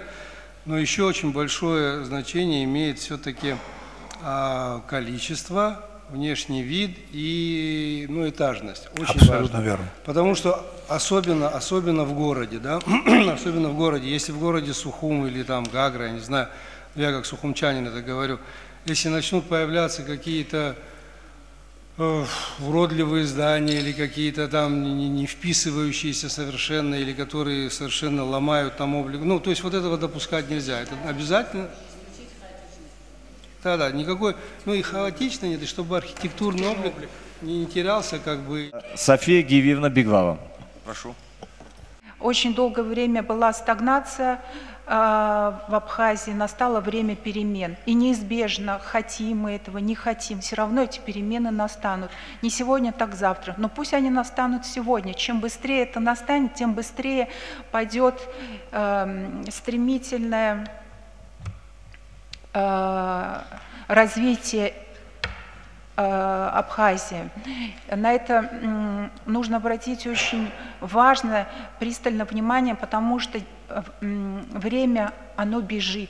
Сегодня наши дети растут, они видят то, что вокруг нас происходит, то, как мы себя ведем, они все это впитывают. Поэтому нужно показывать своим примером то новое поколение, которое растет, что нужно идти дальше, развиваться, что хватит стоять на одном месте. Нам сегодня дают такие возможности российские граждане развивать эту страну. Я, в свою очередь, всех в России, кого я знаю, занимаюсь каждодневной агитацией того, что лучше Абхазии вообще нет, вообще на земле нету. Поэтому всех приглашаю. Каждый мой приезд сопровождается тем, что я привожу сюда гостей, которые восхищенно, несмотря на то, что есть, руины и не самые приятные зрелища к сожалению, послевоенные, все равно люди влюблены в Абхазию. И это генетически под коркой сидит у россиян. И я бы, наверное, очень хотела бы сказать еще несколько, оговорить моменты по нескольким направлениям. Так как я родилась в Сухуми, и этот город самый любимый город в моей жизни, я повидала много стран, много городов. И когда сейчас начнется обязательно строительство, несмотря ни на что, я очень прошу всех, кто как-то связан с тем, как будет выглядеть облик нашего города, нашей страны, чтобы со вниманием и с душевным пониманием отнеслись к тому, как должен выглядеть наш город. Это очень важно. Форма – это главнее, чем содержание. Если есть правильная форма, содержание обязательно подтянется. Люди будут видеть красивые фасады, красивые места, парки, и это будет облагораживать людей, это будет воспитывать наших детей. И я к вам с этим вопросом тоже приходила, Аслан Георгиевич, и к многим другим уважаемым членам собрания с тем, что очень важно сейчас обратить внимание, у нас есть уникальная возможность, пока вот не построено, не застроено все, сделать это очень правильно, создать брендбук, и поэтому брендбуку уже двигаться, потому что невозможно строить хаотично. Сегодня один хочет это построить, завтра другой хочет построить.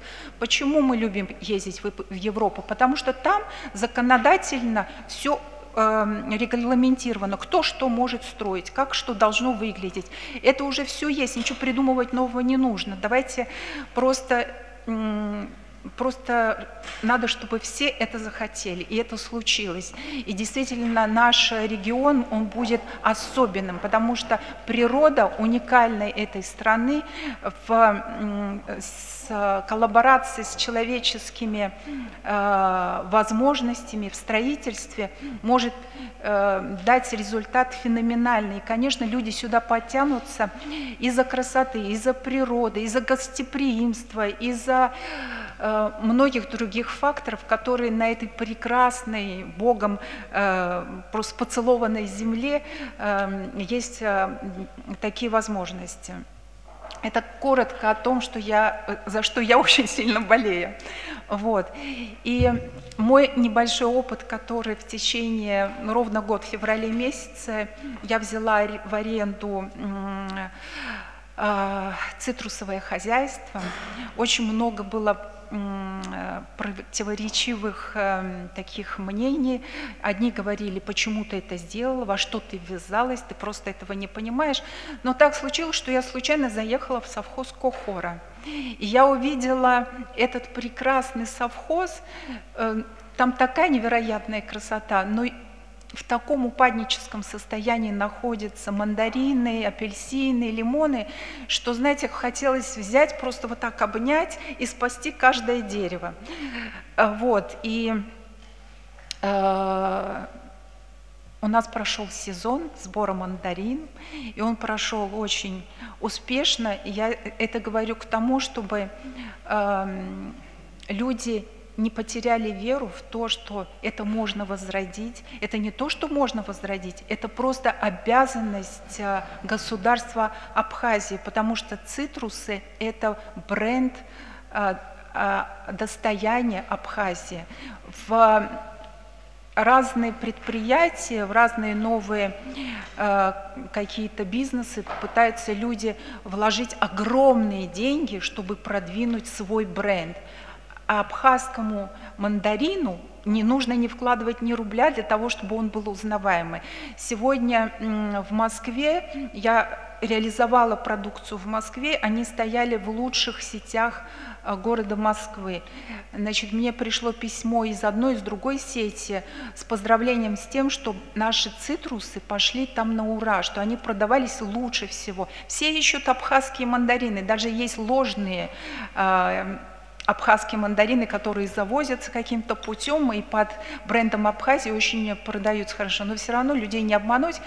Вот, поэтому, конечно, есть большая проблема с этим направлением, и я на своем маленьком опыте могу сказать с уверенностью, что возможность, шансы того, что наш абхазский мандарин может стать лидером на российском рынке, это 100%.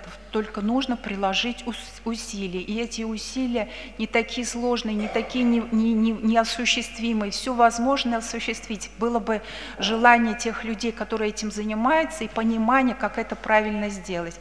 Очень важно и необходимо сделать производство, большое производство в Абхазии. Конечно, я на своем уровне не в состоянии сделать это большое производство, но это то, что обязательно нужно делать, и это будет иметь колоссальный успех. И если мы делаем жест в сторону России, то обязательно, Россия и так всегда делала те вещи, которые никто для Абхазии не делал, обязательно и в этой сфере будет большая помощь. Если провести правильные переговоры и сделать так, чтобы сегодня в России в приоритете были абхазские мандарины, они обязательно будут. Абхазские мандарины, не турецкие, не марокканские, не китайские, а именно абхазские, потому что в России любят абхазский мандарин, потому что все говорят, все, не сговариваясь, все мне говорили «вкус детства». И я даже на слоганах, на коробках сделала слоган «вкус детства, абхазские мандарины». И вот я верю в то, что все возможно, и то, что сейчас для Абхазии самое золотое время. И пусть оно так и будет, с нашей помощью. Спасибо, Аслан Георгиевич, большое. Спасибо большое. Спасибо. А вот два слова о переработке не скажете нам? Ничего. Ну, я сегодня имею опыт, потому что очень много остается мандарин, который, к сожалению, это без слез невозможно взглянуть, когда 40% абхазских мандарин просто выкидывается на землю и съедают мандарины коровы. Мне все хочется попробовать молоко этих коров. Думаю, наверное, какое-то особенное мандариновое молоко. Но все прекрасно, но корова должна есть траву, не мандарин. А мандарин все-таки нужно переработать. Вот у меня сейчас есть опыт переработки. Значит, я сделала из мандарин лимонов прекрасное варенье. Да, наверное, надо было мне сегодня устроить дегустацию, как-то я об этом не подумала. Вот, и надеюсь, еще будет такая возможность. Прекрасные цукаты, которые, наверное, произвели очень большой фурор, так скажем. Вот, и мармелады. Все это можно делать в Абхазии. Для этого мне не нужно чищенные мандарины на кожуру и на мякоть везти в фурах в Москву. Это, конечно, абсурдно, но не потеряв то, что у меня есть, я себе дала слово, что я не буду выбрасывать мандарины. Все, что есть, я все повезу туда. И вот, наверное, последняя машина на этой неделе должна с чищенными мандаринами поехать туда. И какое-то количество варенья, мандарины, цукатов я обещаю всем раздать. Спасибо. Спасибо. Спасибо. Большое. Спасибо. Спасибо большое. Пилия Давичичевич. Давичичевич, просим вас. Ску Ахмед Харахада, Хатрыску Висфеев Шизиха, Шажера Дара Капандуб Висфхедзот, Абасико Айпылара, Лассылас из Замурги Халап из Банзархвис Фахачкун Фахарейн Ход, Аха из Злавала, Хайкшин Хактуха Куебахю. Лала хайчапшо хайчавер дарадзе ибзюб хискуяна гуд избанзар апсуа хабз фиелу алла ицуб хащу ауе лала хадди лука авайт хабас значит хабат фирун я шо бихе ктуха дуку хаму уирад шо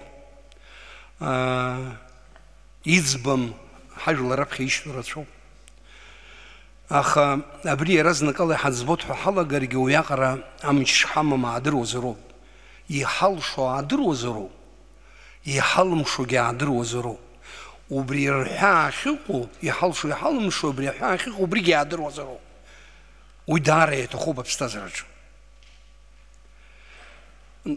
أبسوجلر سلبريتو كرالس في حبزر قلب سداك جمتسن سري زلاز دروالا زلاز دروازال أبسوا أوي Шишкуса нынчуз йыказам свои хепи узейт кладзу. Хайпшзам уягара. Яхяда шакала хакалы. Уйказазам то. Акай бишри хагаз. Уба совет мичри хайлахаз. Херasi такузили хажлар дара и рукухой. Яхя хаважлар рухуц рубуси калы. Харжома. Йыхацу яшома. Джерках мхиндез. Абас يخيتو يقلا زوا يكون زنو ينخز على راسخي عبر حرس يتخوز دار زي تخو عاجه او يبقون زي خقن زي نيغو اليكاوا ايا شخيقو امس دخرجو امس ويشبكو كاشو بخريس تزوم اخا امتاكچ او ايلنا غرقلوت Якум рамхага цархалот ирзел мергазаквар. Убриакум бра ито уйна сарафириш зимдро кцурз гот салагум. Аха абриез хуцладу искинеги يقحص وسخ خو دارزي بزيني عندرني الكان أجل رجوعن زينا قرب وحبس وحمد أبرز كون بريكت خي تفرج جاز أري يتصي خي تفرمتي داري حلا تفرج تدار كراسوي عملاً في جشني يلزق وحيا رخب خزر يتصلي أجل يروح وحنت كريا خوس ويشوفتي نقطوب ويا حتشوا مني يحرزها ويقرا حبك خنق حمقرو عبري يشوب عبري حنتكر ياخد عبري حاجه يروخد عبري بس يحصر يغب بس حيشوي جني قحصو وي حراسه تخوز يام شمزرو ده شكل سرا يزبزوم بيزنس يرخب زكوان كامو يقوب بيزنس دو يقوب بيزنس خوشي اخ бизнес абсенрейку, урсплику бизнес и хейпшум радшо. Харах специфика да шакарейку. Уя абсуат шахоп и заад зари. Хара да шакал хаме пагу, да шакал худсуй. Аха игубуси хазарги, хучила хаме хаку на пхекахцаларов. Шахопш аураш хикарцо азават. Да пхюсу бихагуло пхюсбо. Да чоплара макена. Пише дут за гилмадзам. Аха шакаичка на усылуз. Изив шахас пякопшил завод. Ера усызуа сарава шамхамса сызматшажат сызгидыкадзам. Зиги рхутны, рвалфак гибзена, дар апхякар пепш, яхая ехо исот. Абриказтаз да пхюсу. Усанакха. Хаша изигрыл шарами. يجي خرصرامي شن حرب ريحمو يخيب سنرادا دشب سنراد جيرغري تخني حموما ناس وشتان حشصو يا حمد زما كذا تركوب يا حمو موسكو دن خوما سان بيتربورغ دن خوما تركبو دن خوما بسنرا كذا تركوب يا حمو وي شرصخرا ريقشسو اربرت فسري تبوب حشاسو تسفيخر خود حراسه تخوزه يشول شو يجي راسو عمل بريشول شو عم يشو كوزصوغي عجلر انشفات يشاد وجي تخوب وجه تخوب دارزي تخوب وي ويخوص روسي خوب ورمني قيتو دخسريس زالويا وينس بس يكاش خوص زمنو باخا يقمي حخري خوصو ورري قيتو اري وشو ابلنيتس ياخد اشكول ياخد اخوج بحچ ياخد حبستزر ياخد حنتكر ياخد حجل ياخد ابري باش يخوصو حراسي تخوزي وي بتو يكسدو وي اسكرا ريتو سرغورغن سوغو أبحال قصوري نشدو يقدم ويوبي قصوي نبالي خيسو حنبال حري حال شو جرسو هرزي تخوزي إنفستر جدا تخو ببارا عيرو بسنرايز منزل حري حمو يخي ماجو أخا يماج زمينحو ورسبلو حنتكرر حد خلاوات شكيلا وجي عبوز رو Табуб Дарат задает Чичипа. Эдгар Чигович, просим вас. По апартаментам я абсолютно за. Я считаю, что это серьезное продвижение вперед будет для Абхазии, для экономики, для имиджа Абхазии. Все это даст положительный эффект. Вот здесь вы говорили за IT, и IT придет, если будут они комфортно себя чувствовать, где проживать. Они сейчас, у них такая практика, они ездят по всему миру, уезжают, возможность удаленной работы. Здесь, если им будет возможность селиться по несколько месяцев, даже там группы этих, они выезжают. И я считаю, это большой плюс и даст и мультипликативный эффект по многим отраслям возможным. Но есть проблема, конечно. Проблема – это энергетика. Это может быть все воздушными замками, если проблема энергетики не будет решена. Как они будут подключаться? Мощности не хватает. Этот вопрос должно решить государство. Если удастся сделать так, чтобы отношение к потреблению электроэнергии не было легкомысленным, как оно есть на сегодняшний день у людей, да? и будут люди чувствовать, ну, внедрится учет, как я понимаю, который сейчас происходит. Есть дорожная карта, я вот слышал. И если это все заработает, тогда и высвободится и мощность определенная, которая даст возможность дать толчок всему тому, что мы ожидаем от этого закона. И вот то, что вы говорили по поводу газа, подключения, это тоже большой очень плюс. Для того, чтобы будет альтернатива, даже каждый объект может себе ставить там и газовую генерацию, если зимой она будет и тепло давать, и электроэнергию давать, и будет на моменты подключения. И архитектура. Вот мне кажется, что это очень важный вопрос, что здания должны выглядеть, новые, строящиеся, должны выглядеть хорошо или очень хорошо. И к этому надо тоже продумать, как к этому подойти в этом плане. И вот еще личные впечатления, вот я как бы имею в виду обстановка на дорогах. Да, так как ездят люди, вот это большой контраст. Едешь ты там на российской дороге, выезжаешь в Абхазию. У меня такое впечатление, что все очень куда-то спешат в Абхазию, все время, причем перманентно. И вот как-то вот этим надо решать. Там, вот, в Москве сейчас вот, в связи с видеофиксацией, да, ну, очень все изменилось. Да, и вот это как бы, если удастся это решить, вопрос, это самое простое и самое надежное, это все вставить на свои места, будет меньше дорожных происшествий, естественно, меньше жертв, которые невероятное количество происходит, если взять на численность населения, это как бы вопрос очень важный. Есть такая проблема, она имеет в известной степени и объективный характер.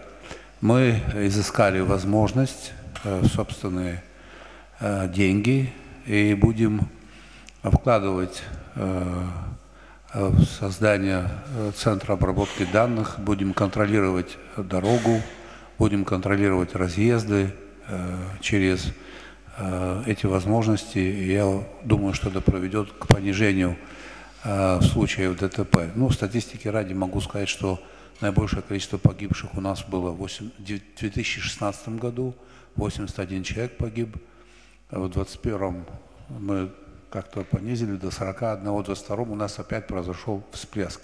Но по сравнению с 2016 годом количество транспортных средств в Абхазии, которые стоят на учете, увеличилось более чем в 2 раза. Тогда была цифра 34 тысячи, сегодня 70. Ну и наши дороги, конечно же, не рассчитаны на такой поток. Это тоже проблема, которую надо решать комплексно. И мы обязательно этим и займемся, и занимаемся. Спасибо. Хочу предоставить слово Сычина Динару Рушбевичу. Динар Рушбевич, многие в Абхазии уже знают, что вы от проектирования и планирования уже непосредственно реализовали тоже крупные объекты. И наверняка интересно будет людям послушать. Спасибо огромное за предоставленное. Спасибо за приглашение, Аслан Георгиевич. Спасибо вам. Дело в том, что мы же, как команда одна, уже было сказано, лично от меня, если я могу добавить, что проект очень интересен, мое мнение я поддерживаю. Конечно же, поздно не бывает, можно было и раньше, но тем не менее жизнь продолжается. Сейчас уже 21 век, все смотрят по-другому. Конечно же, очень нравятся объекты, которые построены в России. Также вот было сказано, что и в Дубае. Знаем Апарт. Есть люди, которые, собственно говоря, многие знакомые, многие строители вот, занимаются. Действительно, на самом деле, это очень огромное достижение. Уровень будет абсолютно другой, посещаемость будет другое, контингент будет уже, который люди будут приезжать, другие. Очень хороший, интересный проект. Ну и единственное, как уже было сказано, о том, что, конечно же, надо рассмотреть комплексно. Нехватка все, вот, которые сегодня вы все прекрасно понимаете, и мы знаем, и вы знаете, вот, что нехватка электроэнергии, коммуникация, вот, ну, конечно, это очень важно для того, чтобы строить эти объекты, они будут, потребность будет очень огромная. И мне очень понравилось, что вот было сказано здесь коллеги, что формат должен быть, конечно, тоже другой, само эти объекты, чтобы они не соприкасались с гостиничными комплексами и санаторий-курортными. Это тоже очень важный проект, который надо будет выглядеть, вот, сами эти объекты. Вот. И, конечно же, вот, немаловажно высокоэтажность.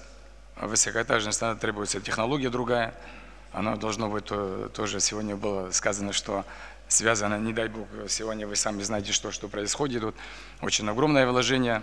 И нужно, конечно, это тоже проработать, внести в плане, который будет проектирован, который будет заниматься усилением этих объектов. Вот. Да. Вот. Ну и в целом, если так, вот, конечно, проект, она на самом деле вот,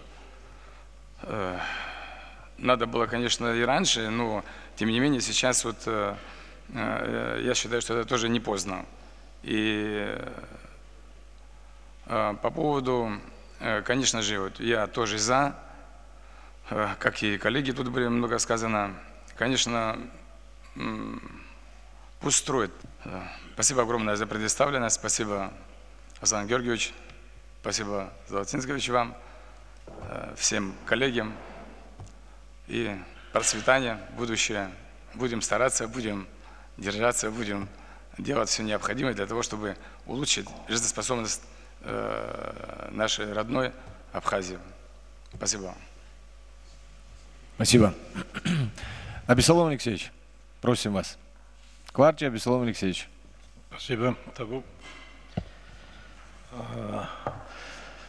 Уважаемый президент, уважаемые члены правительства, вообще хотел бы, обычно, когда начинаешь благодарить, как-то по-другому воспринимают. Я думаю, сегодня очень хорошее мероприятие происходит, когда мы публично, вот, коллективно обсуждаем один, наверное, из важных законов, которые должны будут приняты или которые на повестке дня сегодня. После таких ярких спикеров, которые вот до меня выступали, мне будет очень сложно. Тут, знаете, многих людей я сегодня, честно говоря, открыл для себя. Очень много людей, оказывается, у нас, которые имеют интересный опыт, имеют результат. Люди компетентны, они знают, о чем говорят, они знают, что говорят и как говорить. Это очень приятно, что такой вообще потенциал есть в нашей республике. То, что касается, вот, знаете, есть группа, ну, так я не хотел бы сказать группа, есть, да, некоторые товарищи, которые воспринимают это по-другому. Но мы должны конструктивно обмениваться мнениями. Мы должны признать право каждого человека иметь свое мнение и быть не такими, как мы все. Мы все одинаковыми не можем быть. Но мы должны понимать, что мы не можем жить в стагнации. Где нет развития, отсутствие развития – это смерть. Мы должны идти вперед. Да, всегда можно любое решение подогнать под какие-то риски, но мы должны взвесить, что нам больше приносит пользу. Да, риски всегда есть, но для меня, вот я считаю, для нас самые большие риски, да, за которые мы должны переживать, что сегодня экономический потенциал нашего государства не может формировать собственный бюджет без помощи извне. Я считаю, это самый большой риск, о котором мы должны думать. Мы должны думать о будущем нашего поколения, мы должны думать о сфере образования, о сохранении нашего языка, а какими ресурсами реализовать эти все задачи. Сегодня, скажем, в школе у нас не хватает учебных классов. Может ли ученик получить качественное образование, где в классе учатся 40-42 человека? Я извиняюсь, да, вообще по нашим традициям не принято говорить, ну так получилось, что внуки, дети учатся, я реально знаю эту ситуацию, реально вижу. Поэтому без серьезных вложений нам развиваться, идти вперед не получится. Понимаете, мы не можем все время стагнировать. И, скажем, вот каждый может привести аргументы, да? Но знаете как, любой факт каждый может комментировать по-разному. Мы не должны слушать комментарии, мы должны понимать, любое действие имеет какие-то последствия. Да? Для чего мы это делаем, что мы преследуем и какой результат мы хотим получить на выходе. Конечно, можно, если любой закон можно применить по-разному. Как, скажем, я извиняюсь, вот бутылка с водой – это сосуд, в котором хранится вода, да? Но если его использовать против товарища, там, это будет орудие, да, преступления. Поэтому закон, этот, наверное, все-таки напрашивается много подзаконных актов, много каких-то еще решений, постановлений. Но, правильно вы сказали, должно быть привязано обязательно с развитием регионов. Я вот чего боюсь, да, как, скажем, как гражданин, чтобы у нас, вот как в Сочи, не появились железобетонные джунгли, чтобы это не было поводом для такого бесконтрольного строительства, да. Но я думаю, этого не будет. У нас, понимаете, Аслан Георгиевич, вы подметили, вообще редко кто об этом говорит, у нас серьезный дисбаланс между регионами. Если, скажем, 3 региона дают 88%, да, ВВП республики, оставшиеся 5 регионов всего 12%.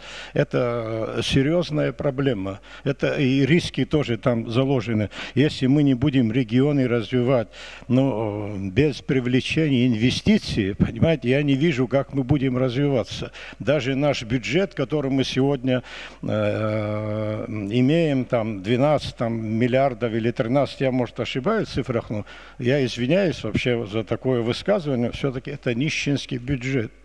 Понимаете, это стыдно нам даже озвучивать. В среднем, да, вот чтобы мы развивались и вообще могли иметь какую-то перспективу, бюджет республики должно быть не меньше 70 миллиардов рублей.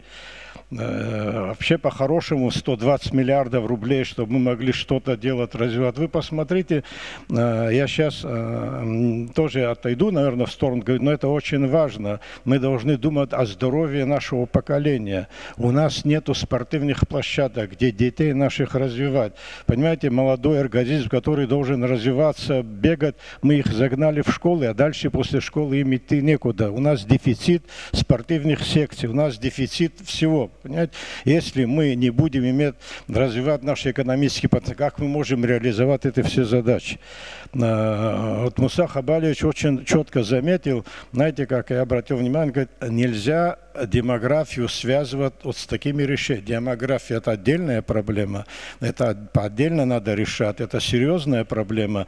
Мы должны ее решать по-другому, но когда вот, есть такое понимание, что у нас какие-то демографические риски. Демографические риски у нас из-за того, что у нас в последнее время, к сожалению, смертность превышает рождаемость. Вот какие проблемы мы должны решать. А чтобы эти проблемы решать, мы должны, понимаете, развиваться. У нас должен быть ресурс, потенциал. Поэтому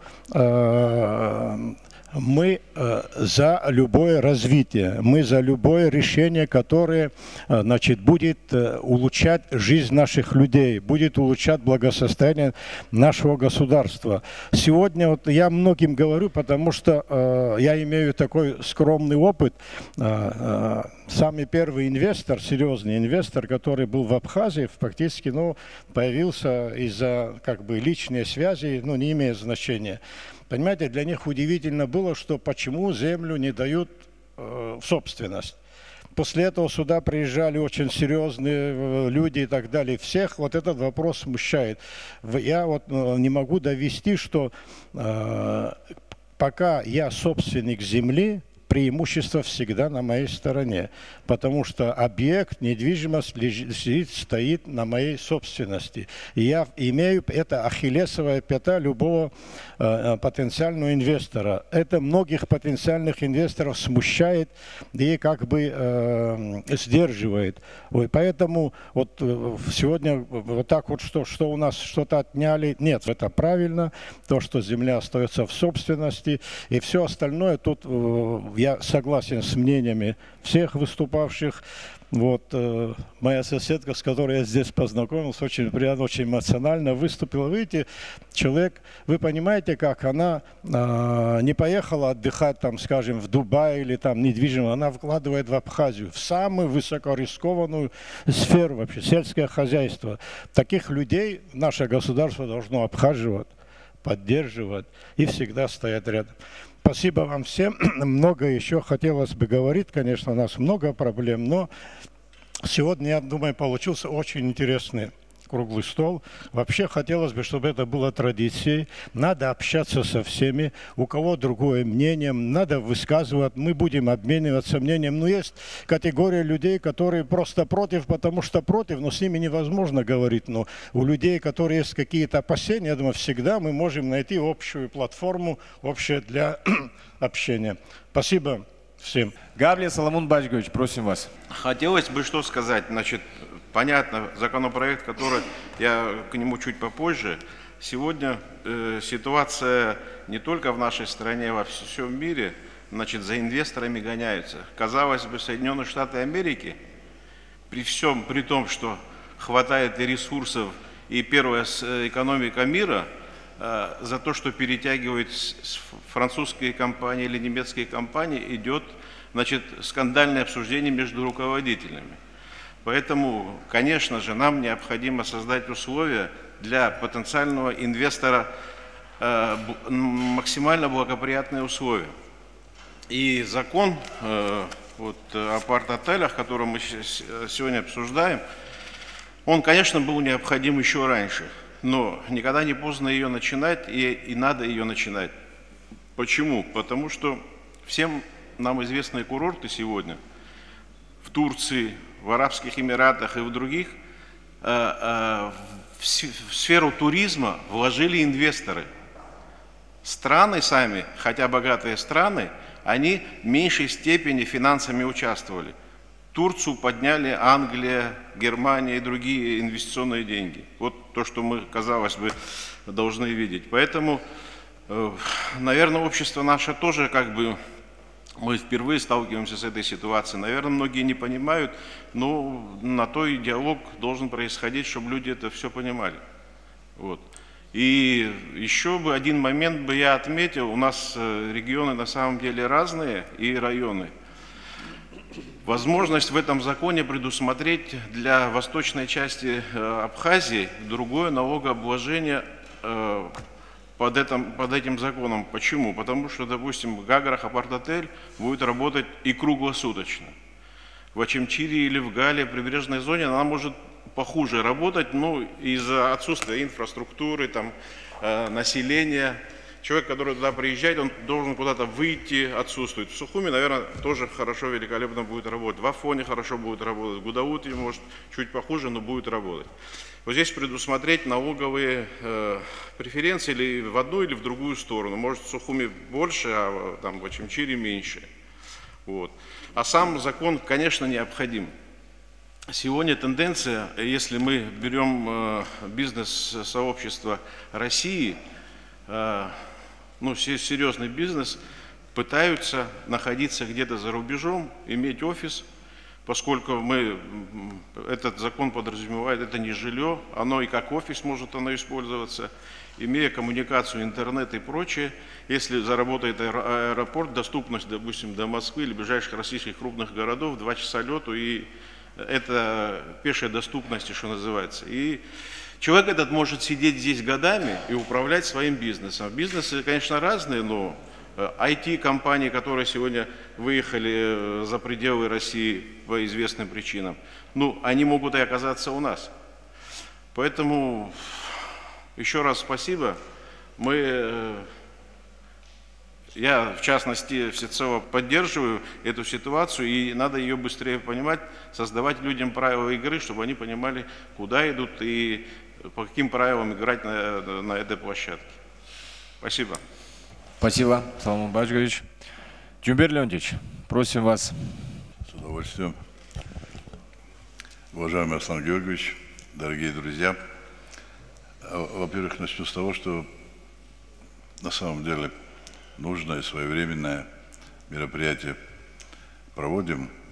Спасибо вам, господин президент, и спасибо всем организаторам за то, что дали нам возможность, во-первых, поучаствовать, во-вторых, более углубленно вникнуть в те проблемы, которые существуют в нашей стране.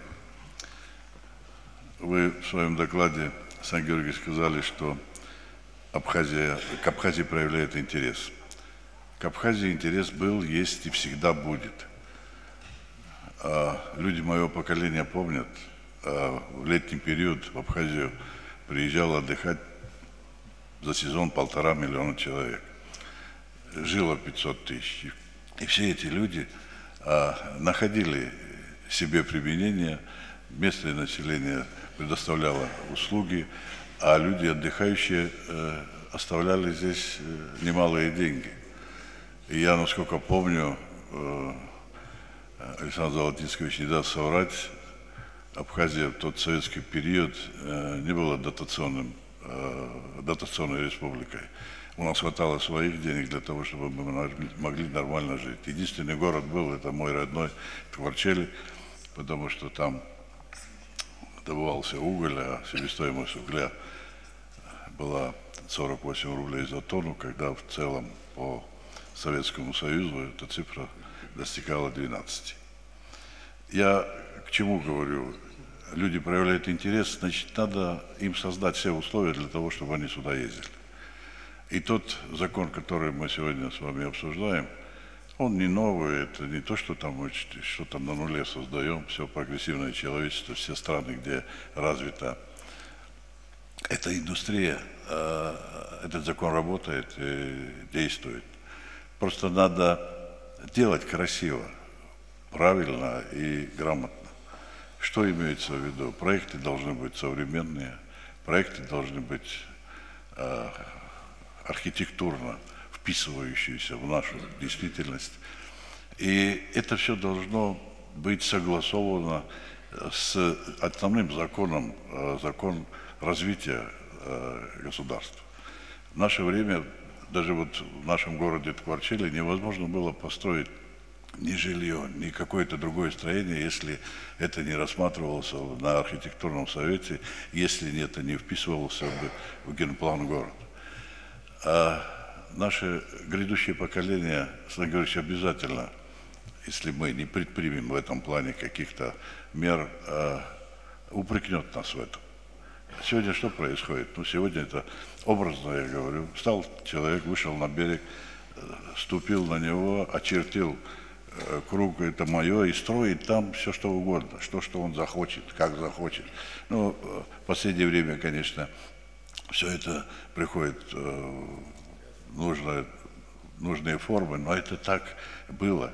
Ни один мировой архитектор во сне даже не может придумать иногда то, что там себе позволяют сделать некоторые наши товарищи. Это одна из, на мой взгляд, проблем, связанная именно вот с этой индустрией, со строительством. Это будут апарт-отели, это будет жилье, это будут какие-то другие сооружения, гостиницы, я не знаю, пансионаты и так далее, и так далее. Я сегодня представляю такой большой бизнес в плане государственного, да, я работаю в государственной компании, очень большой интерес проявляют к нашей республике. Я долгие годы уже живу в Москве, и многие ко мне подходят, зная, так сказать, мои корни и мое отношение. и задают вот те вопросы, которые сегодня здесь поднимались. Да? Вопросы безопасности, вопросы экономики, вопросы гарантий. Иногда затрудняюсь сказать, иногда бывает такой момент, что боишься на себя брать какую-то ответственность и сказать, там все хорошо, давайте поехали, я за это отвечаю. Я думаю, здесь многие сидящие с этим моим тезисом согласятся. Каждый закон должен работать. Вот когда он будет работать, тогда не возникнут вопросы, а почему, а зачем, а кто это будет делать. В Российской Федерации мои коллеги, кто работает в России, не дадут соврать, есть закон, который называется закон по общественным слушаниям. Ни один флагман там российской промышленности в городах своего присутствия ничего построить не может, если он не обсудит это вот среди общественности. Созываются вот такие добрые собрания, где с пеной у рта, кто хочет построить, говорит, что это хорошо, выгодно, экономически необходимо, это экологически чистое производство и так далее, и так далее. Даже в той отрасли, в которой я работаю, не все в России хотят, допустим, строить те или иные объекты, но есть такое понятие коммуникации. Они должны работать. Решения, которые принимаются сегодня, допустим, в правительстве, оно должно дойти до каждого жителя Абхазии. Каждый должен понимать, а что это даст республике, а как я буду выглядеть, в конце концов, вот во всей этой сфере, это хорошо, это плохо. И тогда будет, на мой взгляд, успех. Не надо, уважаемые друзья, бояться принимать тех решений, которые обсуждены, общественность поддерживает, и это надо делать. Не надо идти на поводу у некоторых людей, которые преследуют, может быть, свои меркантильные интересы. С ними надо работать. В свое время Владимир Владимирович Путин сказал, оппозиция должна быть. Люди, которые не согласны с твоим мнением, если их нет, Александр Георгиевич, их надо придумать. Их с ними надо работать, потому что они не дают развиваться стагнации. Человек все время начинает сравнивать их хотелки с теми вещами, которые делаются в республике. Я, безусловно, за этот проект, и вообще я за то, чтобы в Абхазии как можно больше строилось красиво, строилось правильно, грамотно и экономически выгодно. Это все останется здесь, и этим будут пользоваться наши дети, наши внуки и наше будущее поколение. Уважаемый президент, присутствующие, здравствуйте. В принципе, что сказать, цели этого закона как бы понятны, это упорядочение процессов деятельности апарт-отелей. И миссия тоже понятна, это продажа недвижимости. Мне единственное непонятно, вот если можно, я как бы в такой форме, мне единственное вот непонятно по тексту самого закона, собственник апартаментов физическое или юридическое лицо. Второе. Я немного не понял, и поэтому, наверное, адресный вопрос, если мне на таком совещании объяснят, я как бы буду благодарен. И второй вопрос, вернее, туда же, это организация деятельности апарт-отелей, то есть по формулировке, может, я ошибусь, это собственники, организуется сообщество собственников, то есть физлиц, в соответствии с юридическими нормами нашего государства в какую-то форму. Да? У меня возникает вопрос, еще не будучи юридически оформлены, в документе написано, что они уже являются собственниками. Я немного не понял по закону, то есть именно с точки зрения буквоедства, я как-то не понял. И третий момент, это первая страница самого текста, терминология.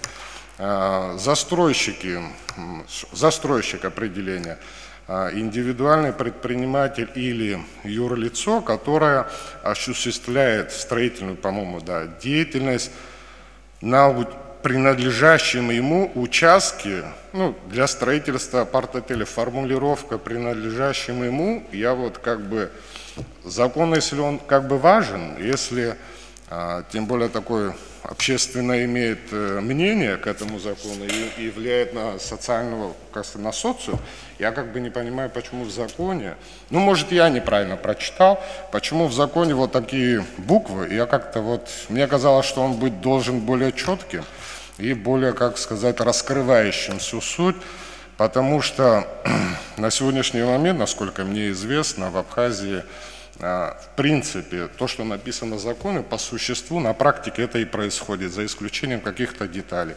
которые, в принципе, в Абхазии они присутствуют и имеют место быть. Закон, в принципе, отражает ту реальную картину, которая есть в Абхазии, за исключением каких-то отдельных пунктов или пометок. Ну, как бы, на мой взгляд, все. Спасибо за вопросы. Астамур Геннадьевич, я попытаюсь ответить на ваши вопросы. Если у меня не получится, у нас есть министр юстиции, который обязательно меня дополнит. Начну с последнего вашего вопроса по поводу застройщика. Ну, я вот сейчас, чтобы всем было понятно, зачитаю само определение из закона. Оно следующее. Застройщик, индивидуальный предприниматель или юридическое лицо, зарегистрированное в соответствии с законодательством Республики Абхазия, обеспечивающее на принадлежащем ему земельном участке строительство имущественного комплекса. Слово «принадлежащим», да, то это не обязательно собственность. Принадлежать может и на иных правах. Я, конечно, очень понимаю, но если этот закон стоит вопросом, что его обсуждают очень долго, и он имеет неоднозначно в обществе, как сказать, мнение, ну, мне кажется, надо к нему, я, конечно, да, такие вещи говорю, надо как-то более щепетильно и более точно. Что касается организации собственников апартаментов и управляющей компании. То есть закон позволяет, значит, застройщику выбрать форму управления, потому что мы понимаем, что это не отдельно стоящее здание, это должен быть комплекс, который требует соответствующего обслуживания, содержания и так далее. И в данном случае, то есть, если это управляющая компания, это опять-таки обязательно юридическое лицо, абхазское юридическое лицо. Если это организация собственников апартаментов, это тоже должно быть. Астамур Геннадьевич, дело в том, что данный законопроект, он является по сути специальным и определяет правовой статус апарт-отелей, апартаментов. Те вопросы, которые вы поднимаете, безусловно, они актуальны и имеют важное значение. Учитывая, что у нас есть определенная разница, там, так скажем, в законодательстве Российской Федерации, Республики Абхазия, естественно, все, что вы упомянули, если наши юристы, да, проведя еще раз соответствующие мероприятия, посчитают нужным внести или что-то изменить, мы это примем к сведению. Ну, а, как известно, последнее слово всегда за нашими уважаемыми депутатами. Главная задача наша на сегодняшний день – это обсуждать этот проект. Если мы все с вами сошлись во мнении, что закон необходим, то, на мой взгляд, наша задача на 50% выполнена.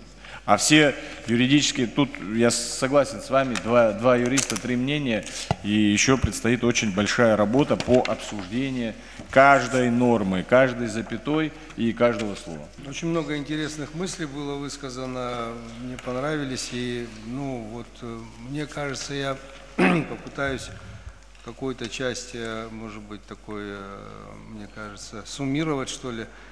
Очень много говорилось о том, что вот и Джумбер Леонтьевич говорил, и Давид Чичевич говорил о том, что, ну, все, что делается, надо правильно доносить до людей, это очень важно.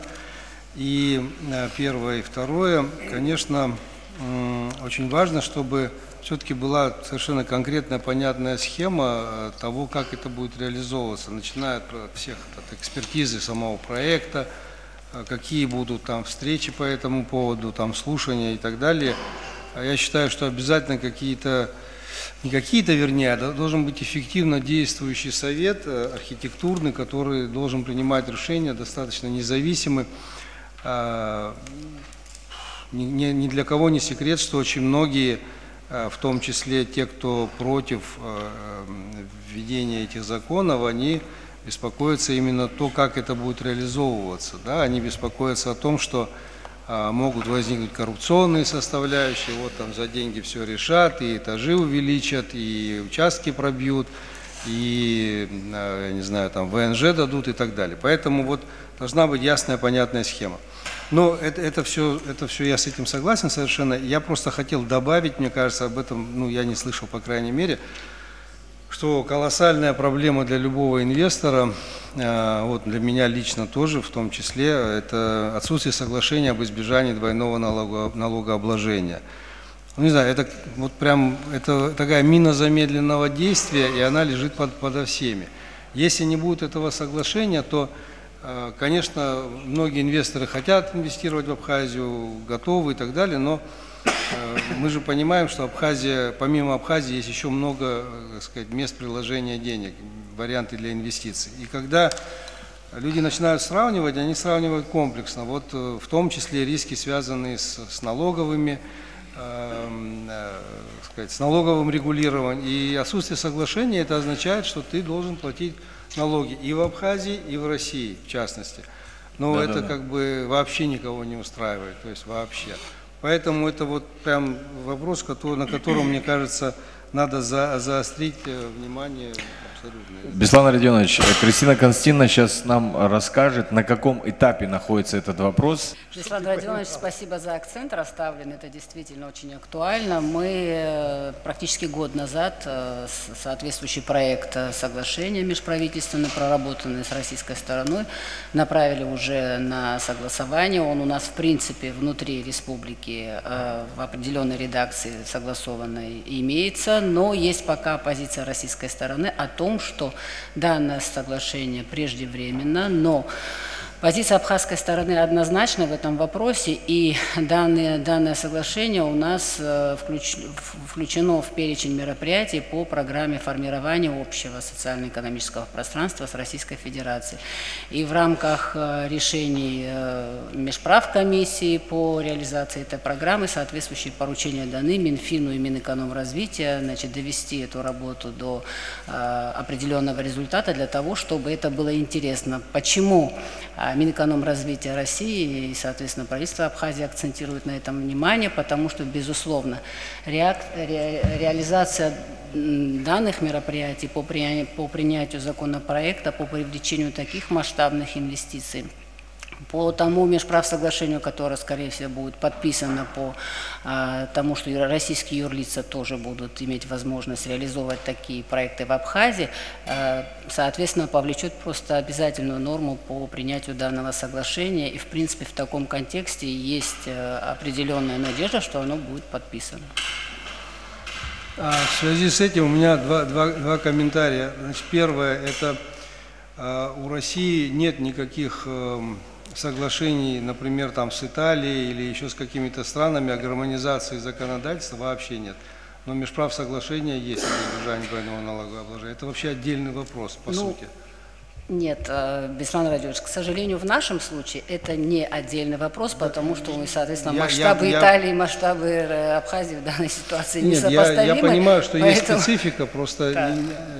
Мы этот вопрос достаточно серьезно прорабатывали практически в течение 2 лет, поэтому есть перспективы, что это соглашение получится отлично. Второй комментарий, вот вы упомянули, сказали, что по этому соглашению российские юридические лица будут иметь право и так далее.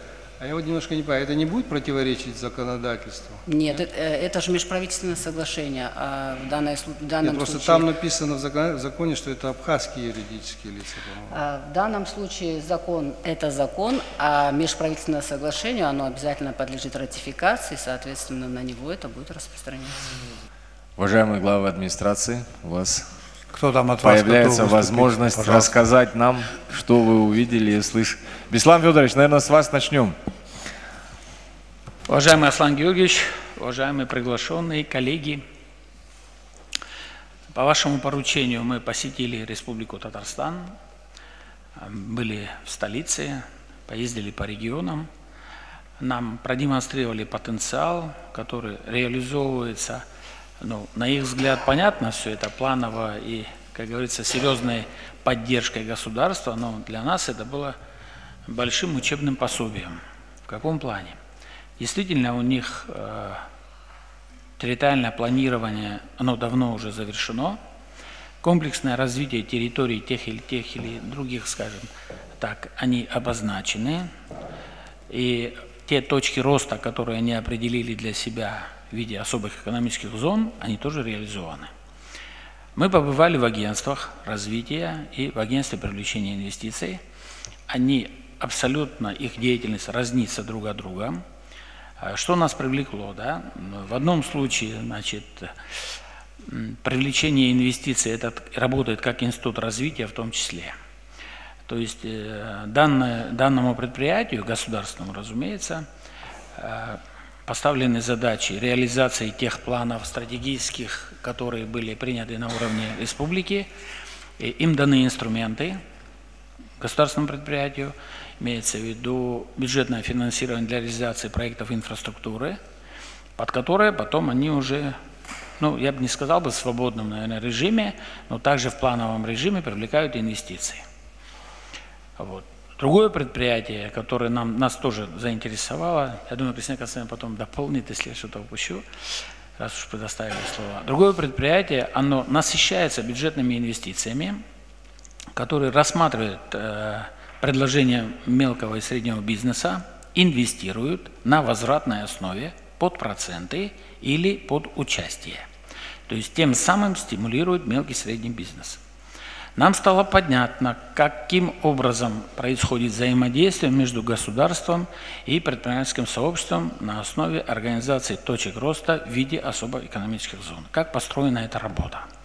Конечно, одним законодательством местных, скажем так, республиканских это не обходится. В основном это законодательство федерального уровня. Вот. Но под каждую территорию приняты отдельные нормативные документы. Они очень активно работают на законодательном уровне, как и региональном, так и на федеральном. Значит, мы посетили, уже стану перечислять, наверное, такую особую экономическую зону, как Иннополис. Понятно, что это новые технологии, IT-технологии. Конечно, мы были удивлены уровнем подготовки и вообще уровнем предоставляемых возможностей данных территорий для тех, кто заинтересован развиваться в этом направлении. Значит, мы посетили некие центры города, кстати, хочу подчеркнуть, потому что у нас тоже появилась идея, особую экономическую зону Химград, где часть технологий применяется в качестве производственных возможностей. Небольших, которые, может быть, потом будут перенесены на большие предприятия. Я не говорю, что это опытные станции, но это небольшие промышленные территории, это отсеки, где дается возможность неким новым технологиям, возможности применить производственную часть. Вот. Ну, где нас больше всего удивило, это масштабная часть особой экономической зоны Алабуга, где уже масштабно применяются большие, серьезные производственные возможности. 4500 гектар, значит, понятно, что там льготное налогообложение. Государство взяло на себя обязательства по организации инфраструктуры, энергетика, транспорт, коммуникации, ограждения, строительство зданий, сооружений, созданных условий для организации производства. Отдельные производства строят сами свои производственные мощности. Ну, за счет этого, конечно, у них производственный потенциал и промышленный потенциал, который есть сегодня у Татарстана, мы взяли для себя, мы понятно, что не смогли охватить необъятное, как говорится, да, взяли буклеты, взяли каталоги, вот, будем себя предлагать, каждый, наверное, на своем уровне, глава администрации вместе с Министерством экономики, возможность через нас логистические возможности использовать нашей страны с учетом того, что многие выпали от экспортной составляющей. Мы над этим уже работаем. Вот. Значит, еще что хотел бы сказать, конечно же, очень сильно у нас вызывает, скажем так, некую зависть, как им удалось построить промышленное производство. Конечно, экспортные позиции – это хорошо, республика была нефтедобывающей, и сейчас тоже есть, но если брать процентное соотношение от того потенциала экономического, который сегодня реализовывают, то это, по-моему, не более 30%, да, Кристина Константиновна? Все остальное – промышленный потенциал. То есть они ушли в производство и активно занимаются импортозамещением. Ну, понятно, что по сути, там, скажем так, специальная военная операция, у них есть особые задачи, они там многие производства перепрофилировали, но это небольшую часть занимает. Вот. Ну, вот так вот, Аслан Георгиевич, для нас это была очень, скажем так, полезная поездка. Мы для себя ну, многое увидели того, чего не увидели бы, наверное, или там, не пощупали бы руками для того, чтобы проникнуться, посмотреть и какой-то опыт здесь применить. Кристина Константиновна, Беслан Федорович, кто из вас может назвать цифры, объемы привлекаемых инвестиций в Республике Татарстан там, за 22-21 год? Не помните этого? Уважаемый Аслан Георгиевич, дело в том, что у них настолько все запланировано до 2030 года, они нам показывали все эти, значит, свои графики и так далее, они идут программным способом. Объемы привлекаемых инвестиций. Вот я вам могу сказать только одну цифру. 50 миллиардов рублей в одну из экономических зон. Это по Аллаху. Почти свыше 400. Свыше 400 миллиардов рублей по итогам 2021 года. И еще, Аслан Георгиевич, если вы позволите, раз уж вы начали, Беслан Федорович, немножечко пару слов по подготовке специалистов среднего звена. Мы там в восторге были просто в диком. Пару слов добавьте. В принципе, я думаю, будет правильно, раз вы начали. Уважаемый Аслан Георгиевич, из 3 особых экономических зон на 2 организовано образовательное учреждение. В одном это университетская часть, это Иннополис, куда поступают уже люди, которые хотят получить полноценное высшее образование с уклоном физико-математических знаний, опыта, пожеланий и так далее, где будут развивать будущих IT-специалистов.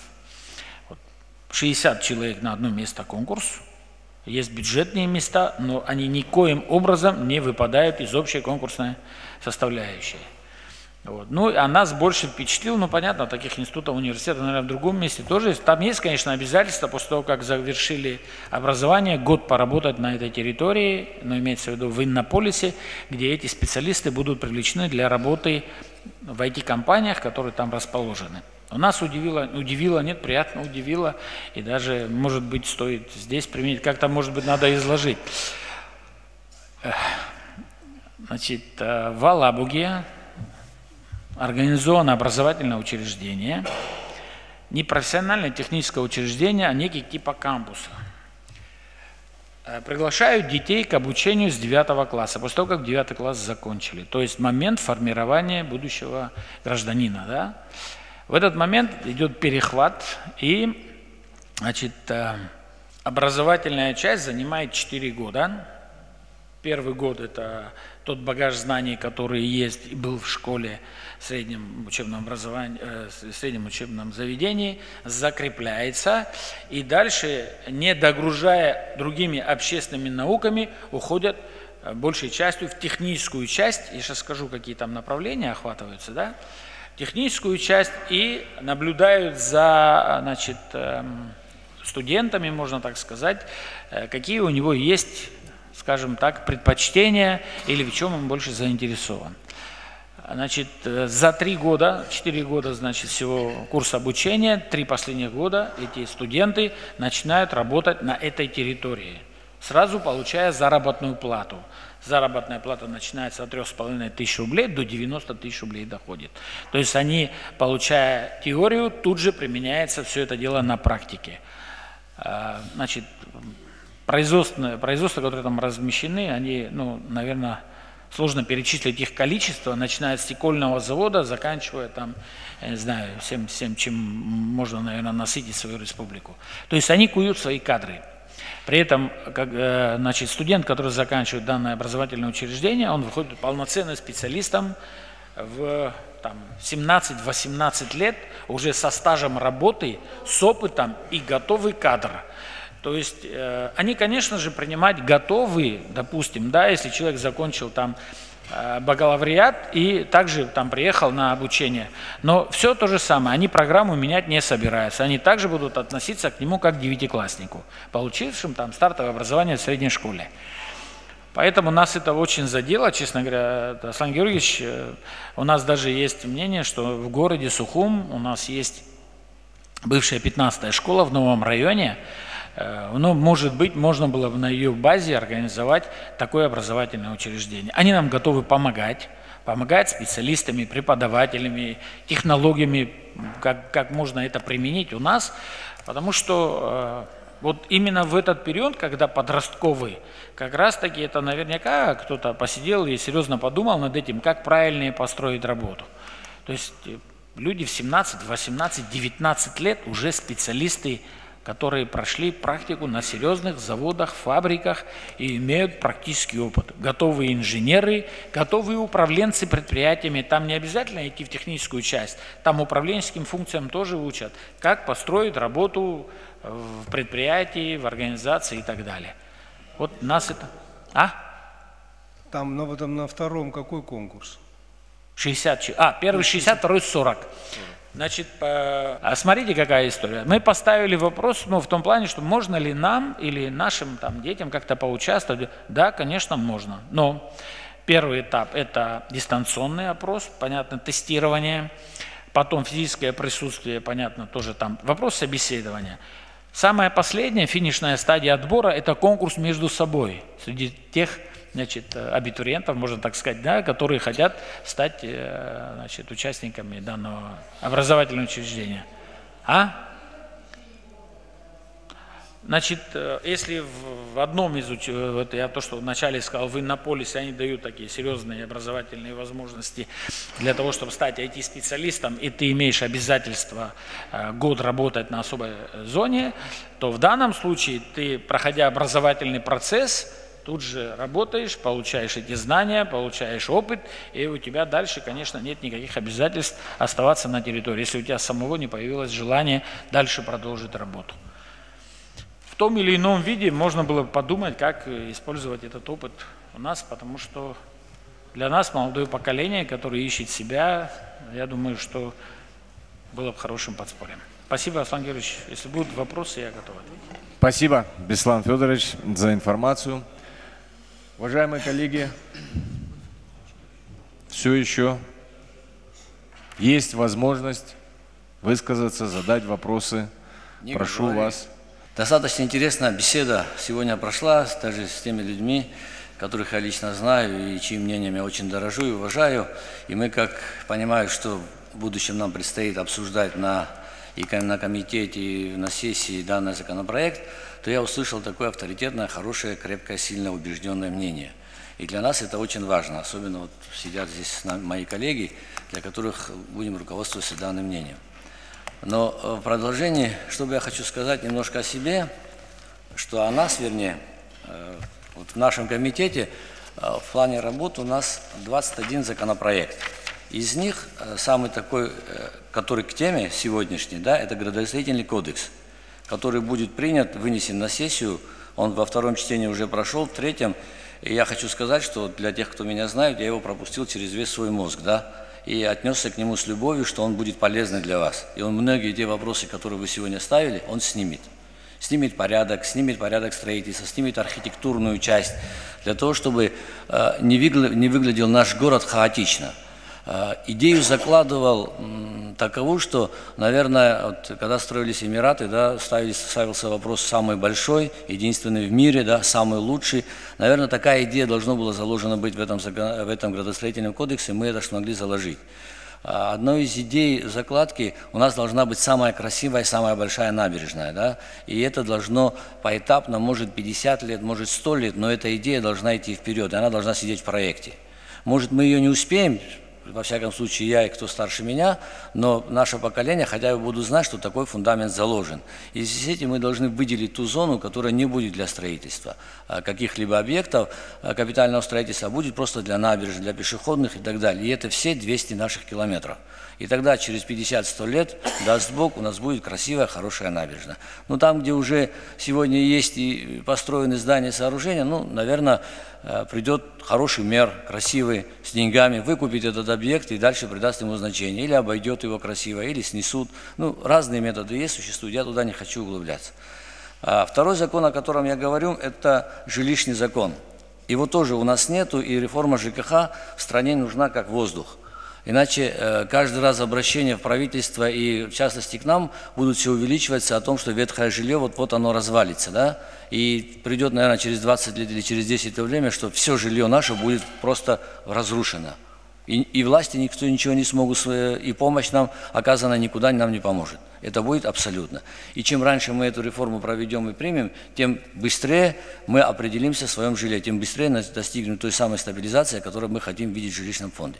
Это абсолютно так. Не будут жаловаться домоуправления, что не хватает денег на уборку мусора, вода будет подаваться качественно, подъезды и так далее, дома внешние будут все приведены в порядок. Хотим мы, не хотим, это надо сделать быстрее. Если чем больше мы это тянем, чем больше мы это там придаем отложенный статус, тем хуже выглядим внешне. И это та абсолютная действительность, правда. Она тяжелая, но она правда.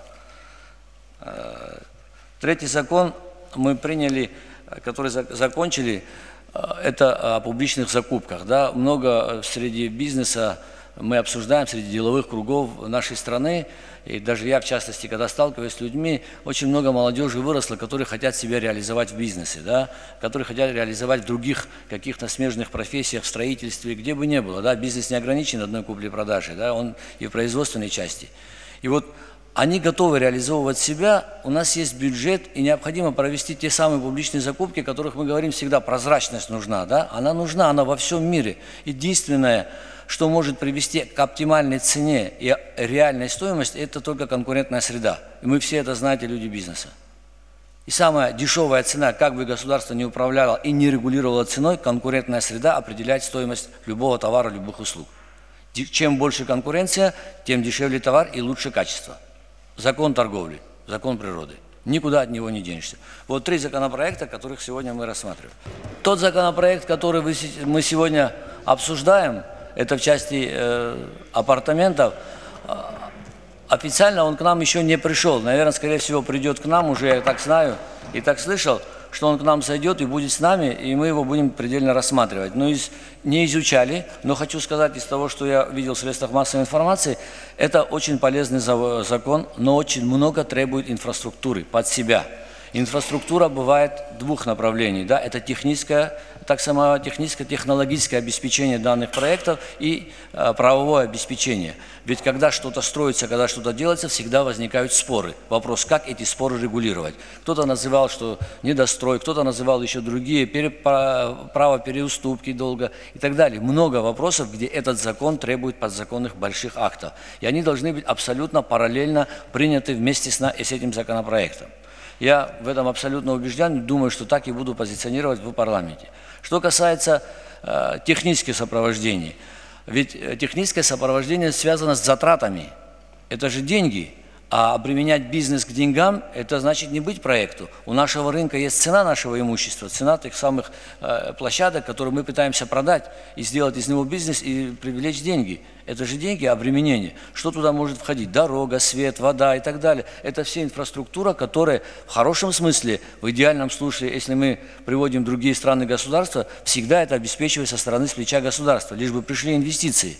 И вот когда это будет посчитано, и когда для инвестиций будет понятно, и инвесторам будет понятно, и тогда будет называться это благоприятные условия для работы. Тогда мы говорим, приходит бизнес, приходят инвестиции, и мы тогда, государство выбирает хорошие, плохие, жирных, извиняюсь, так говорю, от худых, от надежных, от ненадежных, и тогда оно определяет, не берет все подряд. Вот какие условия нужно создать со стороны исполнительной власти, подготовить этот документ для того, чтобы мы его цивилизованно и правильно рассмотрели, и он был толковым, и он работал. Вот то, о чем я хотел бы сказать в этой части.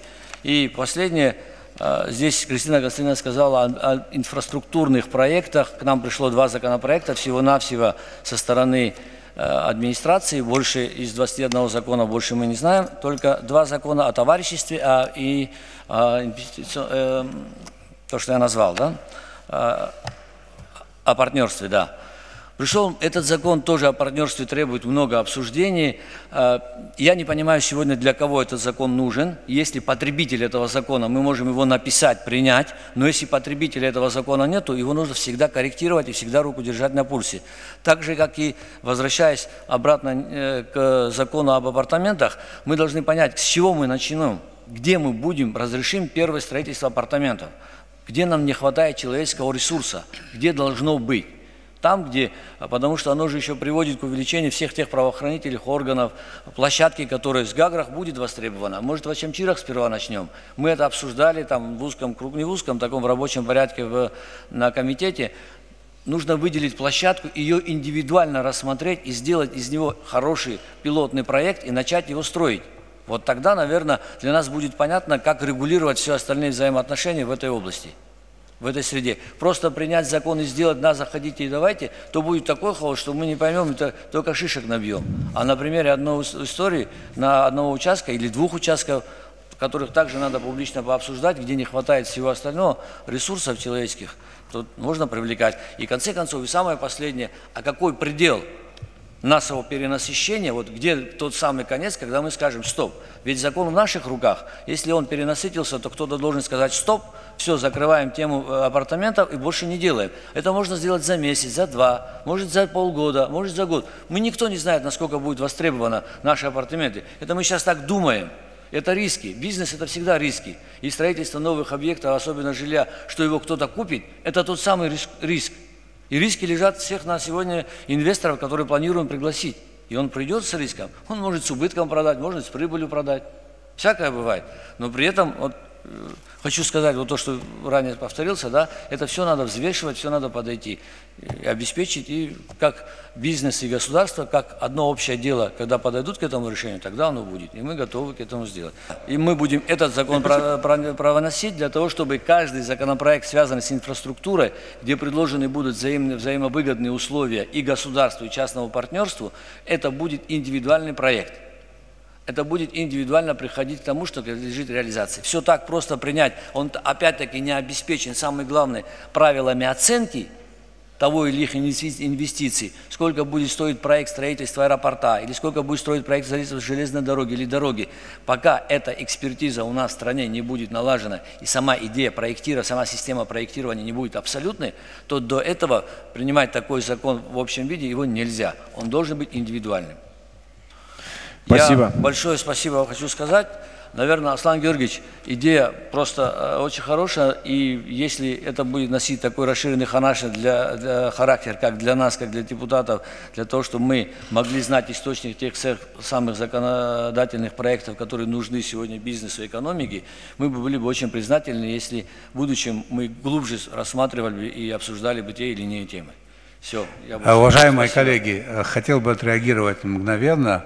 Реза Платонович со свойственной ему энергией обозначил такую красивую идею, как самая красивая длинная набережная. В связи с этим некоторые фрагменты набережной уже строятся. Реза Платонович, Михаил Рашидович, расскажите нам, какая у нас будет набережная в будущем году, в конце будущего года на территории, современной территории МВО, ПВО.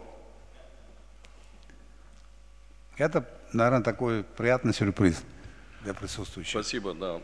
Знаете, честно говоря, мы огромное удовольствие получаем, вот обсуждая вот сегодняшнюю тему, потому что можно сказать, что вот много тезисов, то, что мы, в принципе, кулуарно с своими коллегами мы обсуждали, оно как бы, мы очень рады, что это реализовывается, потому что на самом деле, если будут правильные законы приняты, мы абсолютно уверены, что инвестиции просто потекут, потому что уникальная природа Абхазии, вот уникальнейшая экосистема, она, конечно же, имеет сумасшедшее превосходство даже в сравнении там, с Сочи, с Крымом и так далее.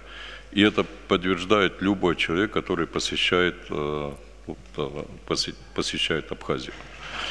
Что касается Сухума, там действительно, да, мы разговаривали, и есть договоренность о том, что будет вот эта прогулочная зона а городская будет продолжена по территории этих баз, потому что уже четко выделена эта территория, потому что вся береговая зона в ближайшее время должно быть, по предписанию в ближайшее время должно быть уже как бы спроектировано. Я думаю, что через месяц-два будет уже закончено и представлено президенту и правительству. Если будет утверждено, то суть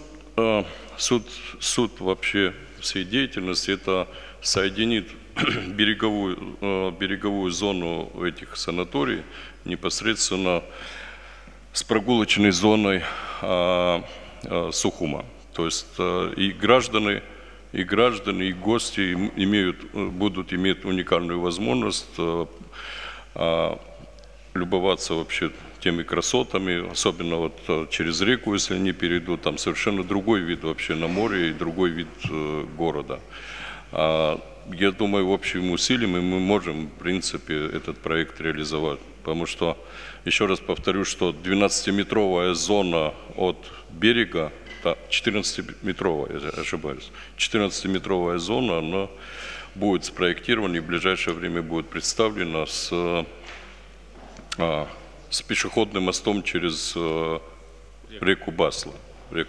То есть тогда будет объединена уже зона этих территорий с прогулочной зоной всего города. То есть получается, что достаточно серьезно продлится вот эта прогулочная зона. Я думаю, что горожане и вообще население, они, если мы сумеем реализовать то, что запланировано, они очень, мне кажется, позитивно это воспримут. Более того, она будет абсолютно открыта и доступна как для жителей Абхазии, так и для гостей. То есть это не будет закрытая зона, она будет открытая, за исключением, может, некоторых корпусов, которые на ночь просто будут закрыты. А так вся территория, она будет доступна для всех жителей Абхазии, потому что общими усилиями мы сделаем так, чтобы это было одно из лучших мест города. Ну, такие планы, такие намерения. Спасибо. Знаете, я хотел бы, наша встреча, наверное, потихонечку идет к завершению, и вот то, что мы будем говорить, там, оставшиеся 10-15 минут, запомнится. Благодаря Михаилу Рушбевичу обустраивается набережная не только здесь, в Сухуми, а как это принято у горных проходчиков, идут им навстречу из Ачимчири. Вот глава Ачимчири Беглава, там тоже обустраивается набережная, и вы идете сюда, им навстречу, правильно я понимаю, да? И от вас не отстают тамышцы. Сейчас в Тамыше идут берегоукрепительные работы, заливается, значит, стена, первый этап это 180 метров, потом еще в будущем году 220, и там тоже будет променад. И потихонечку, то, что сказал Резо Платонович, не через 100 лет, а значительно раньше станет явью и реальностью. Я в это верю. Спасибо. Лашин Угзарович, просим вас, спикер парламента республики. Благодарю. Добрый день, уважаемый Аслан Георгиевич, уважаемые коллеги. Отрадно сегодня присутствовать на этой встрече. Я думаю, что это одна из первых в своем роде таких широких встреч с абхазским бизнесом. Я думаю, это очень полезно как для руководства республики, так и для народа Абхазии, для населения Абхазии. Что касается тем, которые мы сегодня обсуждали, наверное, сегодня очень много уже было сказано по проблематике. Это проблематика, связанная с развитием инфраструктуры, проблематика, связанная с гарантиями для инвесторов, с проблематика, связанная с безопасностью, в отношении которой у нас хорошие подвижки есть на сегодняшний день, и многое другое. Я не буду, наверное, возвращаться к этим темам, затрону тему, связанную непосредственно с проектом закона об апартаментах. Сам проект официально еще не поступал в парламент Республики Абхазия, но мы уже имели возможность ознакомиться с проектом данного закона. Конечно же, в абхазском обществе есть разные мнения на этот счет, но мы должны сопоставлять реальные риски и фобии. и политические манипуляции на этот счет. Мы должны четко для себя понимать и разграничивать эти вещи. И если говорить об апартаментах как о продаже жилья, хочется напомнить, что до этого говорили о том, что будут продавать жилье. В данном случае это не жилье, это коммерческая недвижимость, апартаменты. И я считаю данную инициативу полезной для нас. Я считаю, что она своевременна сейчас. И если мы без лишней политизации эмоций подойдем к этому вопросу, к рассмотрению данной темы, я думаю, что мы можем добиться серьезных результатов. Что касается рисков для населения Абхазии, для нашего общества, мы, конечно, исходим прежде всего из этого. И в данном случае эта тема должна привнести пользу для населения и народа, и социальная нагрузка на эти проекты тоже имеет большое значение. И в данном контексте тоже данный вопрос будет рассматриваться в Народном собрании парламента Республики Абхазия. Также сегодня обсуждались вопросы инфраструктуры, жилищного кодекса, градостроительного кодекса, территориального планирования. Значит, на территории республики мы тоже должны ко всем этим вопросам подойти в ближайшее время. И очень рассчитываем на вашу помощь и вашу поддержку в решении и обсуждении и данных вопросов. И, конечно же, на ваш опыт. Спасибо. Спасибо. Александр Золотинский, вам слово. Говорю абсолютно объективно, можно обойтись и уже без моих нескольких слов, но сочтут за неуважение к гостям, к которым я, как и все мои коллеги, относимся с огромным уважением, знаем давно, знаем, что они очень многое сделали для своей любимой Родины, очень многое за все эти годы. И сегодняшняя встреча подтвердила, что они и дальше собираются также относиться к Абхазии, как к своей исторической родине, как люди и как бизнесмены вкладывать в нее деньги. Это не может не вдохновлять тех, кто будет слушать сегодня передачу, информацию об этой нашей встрече. На мой взгляд, я не берусь это оценивать, это оценит время в любом случае. Встреча очень продуктивная, очень насыщенная. Она разнообразна и по глубине обсуждения, и по тематике, которая звучала здесь. Хотя тема, она обозначалась, эта тема связана с инвестициями в экономику. И мы можем и должны спорить по этому поводу, потому что не нужно единодушие. Единодушие очень часто представляет собой вредную структуру, от которой надо избавляться. Но вместе с тем мы, я думаю, сидящие в этом зале, едины во мнении, что политизировать экономические вопросы не следует. Это вообще крайне опасно. Как не следует политизировать законотворческую деятельность, законы, которые пишутся и должны приниматься. Вот тут точно мы должны четко обозначать свою индивидуальную линию поведения. Что касается апартаментов, то я, как и чиновник, как и гражданин страны, уверен и давно уверен в том, что апартаменты не принесут никакого вреда ни экономике, ни многому другому. Обозначу только лишь вопросы демографии, которые почему-то пристегивают к этой теме. Никакой связи между демографией и апартаментами нет вообще. И не будет абсолютно. Придумывать можно повторять одно и то же в надежде, что это где-то осядет. Да, это где-то осядет, но это не может быть всеобъемлющим мнением. Вот, к примеру, Людмила Родионовна не будет на меня сердиться, Людмила Родионовна, с учетом наших с вами давних отношений. Вы, как хозяйка гостиничного комплекса, да, дома отдыха, неважно, как называть. Я, как отдыхающий человек, говорю: Людмила Родионовна, мне у вас очень понравилось. Я хочу оплатить этот номер на полгода. Вы не согласитесь? Вы согласитесь с превеликим удовольствием. А я скажу, Людмила Родионовна, вот этот номер я оплачу на год. Иногда я буду приезжать, иногда будут приезжать мои друзья, члены моей семьи. Вы дадите мне такое право? С радостью. Так о чем вообще дискуссия?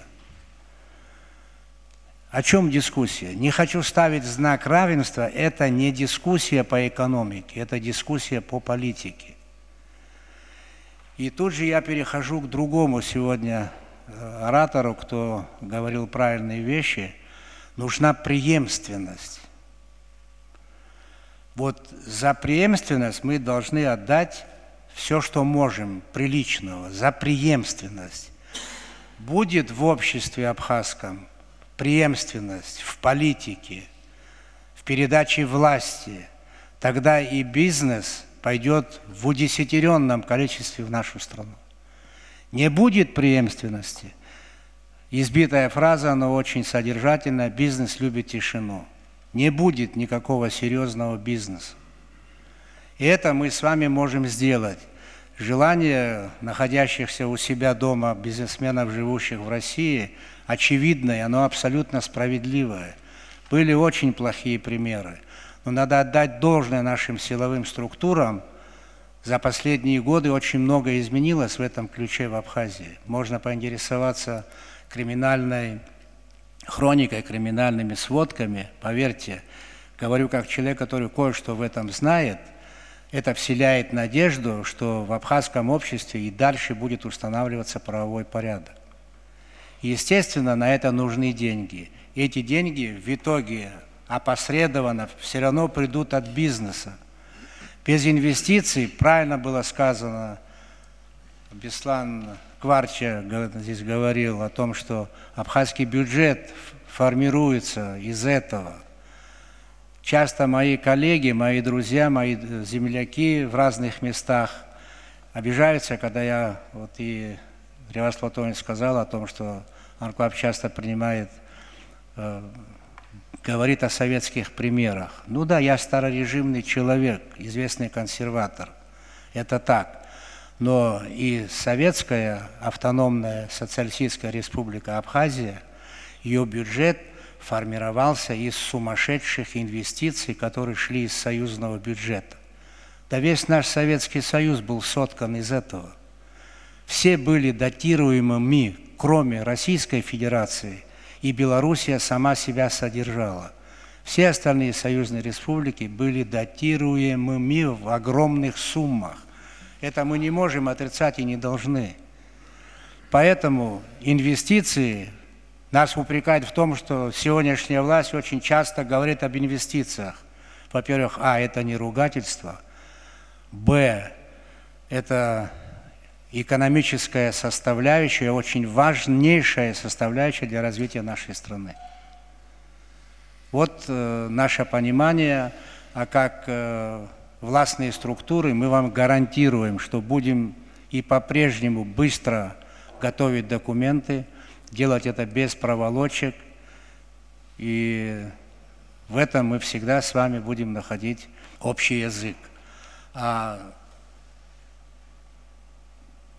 Скажу, что это для телевидения, потому что ушла информация о том, какие деньги приходят из России, какие суммы. Я тут ни в коем случае, Беслан Родионович, ты не подумай, что Анклав тут умничает, да?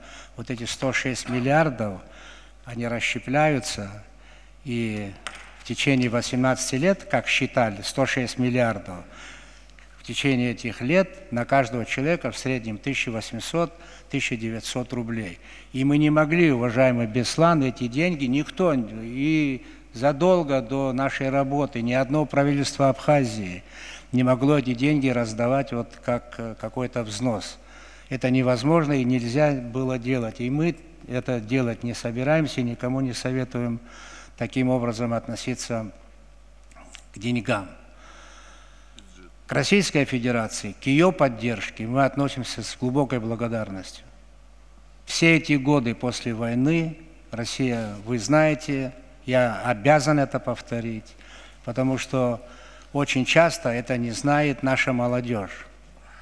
Российская Федерация все послевоенные годы оказывала нашей стране очень существенную помощь, продолжает ее оказывать сегодня.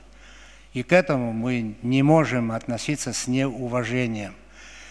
И всякие плакаты, микроплакаты, большие плакаты, о которых здесь говорили, с подобного рода содержаниями, они просто вредны для нас.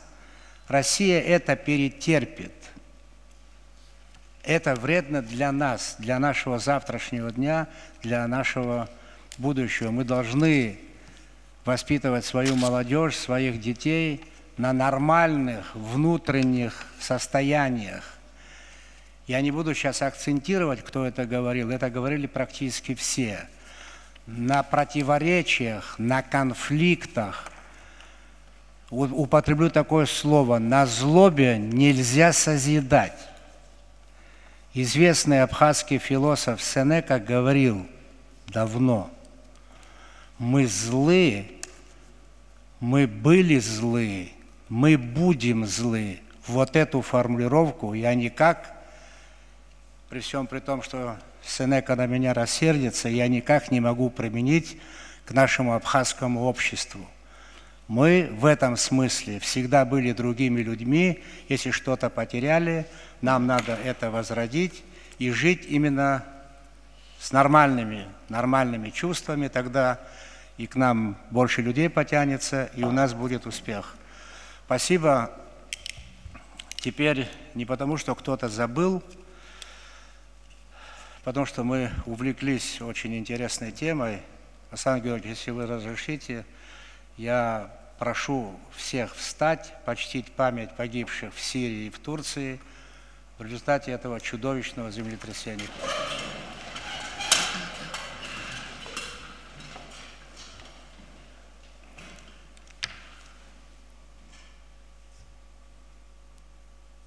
Спасибо. Благодарю. Спасибо. Уважаемые коллеги, уважаемые друзья, вот мы и подводим итоги сегодняшней встречи. Хотел бы отметить, что для меня, как для руководителя, эта встреча запомнится. Как мне представляется, сегодня состоялся открытый разговор людей компетентных, и по итогам сегодняшней встречи вы можете быть уверены в том, что в меня, как президента Абхазии, вы вселили дополнительную уверенность. Потому как мы сегодня обсуждали вопросы экономического развития, мы говорили в большей степени об инвестициях, хотел бы вспомнить содержание одного документа, который был подготовлен в том числе московской диаспорой. Вот 25 шагов. Это примерно для меня как партийный билет для коммунистов. Ни у кого нет, а у меня этот документ есть. Вот хотел бы напомнить не все пункты этой программы. Например, пункт 1. Сформировать перечень целевых инвесторов в приоритетных отраслях. Пункт 2. Разработать систему кастомизированных стимулов для инвесторов, включая финансовые, налоговые и так далее. Пункт 3. Обеспечить разработку республиканской инвестиционной карты, специального перечня приоритетных проектов с участием крупных иностранных инвесторов и организовать комплексное сопровождение, консьерж-сервис. Впервые прочитав эту программу, узнал, что есть такое слово консьерж-сервис, словосочетание. Но, к сожалению, этот документ с 2017 года лежит в парламенте. Случилось так, что 6-й созыв парламента не нашел времени для изучения данного документа. Уверен, что действующий состав парламента время найдет, и значительная часть того, что здесь прописано, будет реализована. Это безальтернативный подход. Конечно, надо учитывать мнение граждан. Конечно, есть определенные фобии, и их необходимо нейтрализовывать или снимать эти вопросы. Конечно, есть аспект политизированности. Все это имеет место быть. И очень важно было слышать от участников этого собрания следующее. И мы не должны быть в плену некоторых взглядов и вещей, которые мешают нашему развитию. Конечно, такие встречи нам необходимо было провести и ранее. Вот 3 года будет, как мы пришли к руководству страной. Ну, в 2021 году не получилось, был ковид. Зря, что мы такое мероприятие не провели в 2022 году. Теперь я хотел бы заявить о том, что такого рода встречи будут носить системный характер. Хочу вас всех поблагодарить. Хочу каждому из вас пожелать успехов в деле, которое вы реализуете. Хочу, чтобы ваши имена, ваши труды были зафиксированы в граните, в золоте, в плане проектов, которые вы реализуете на своей исторической родине. Хочу, чтобы вы знали, что мы вас считаем элитой, экономической элитой. Мы вами гордимся и всегда готовы взаимодействовать. Итого бдараться, агубзера гвамчен свифитат, шапхаа, шерги харги, ауз бзеку хабха аштаза. Итого.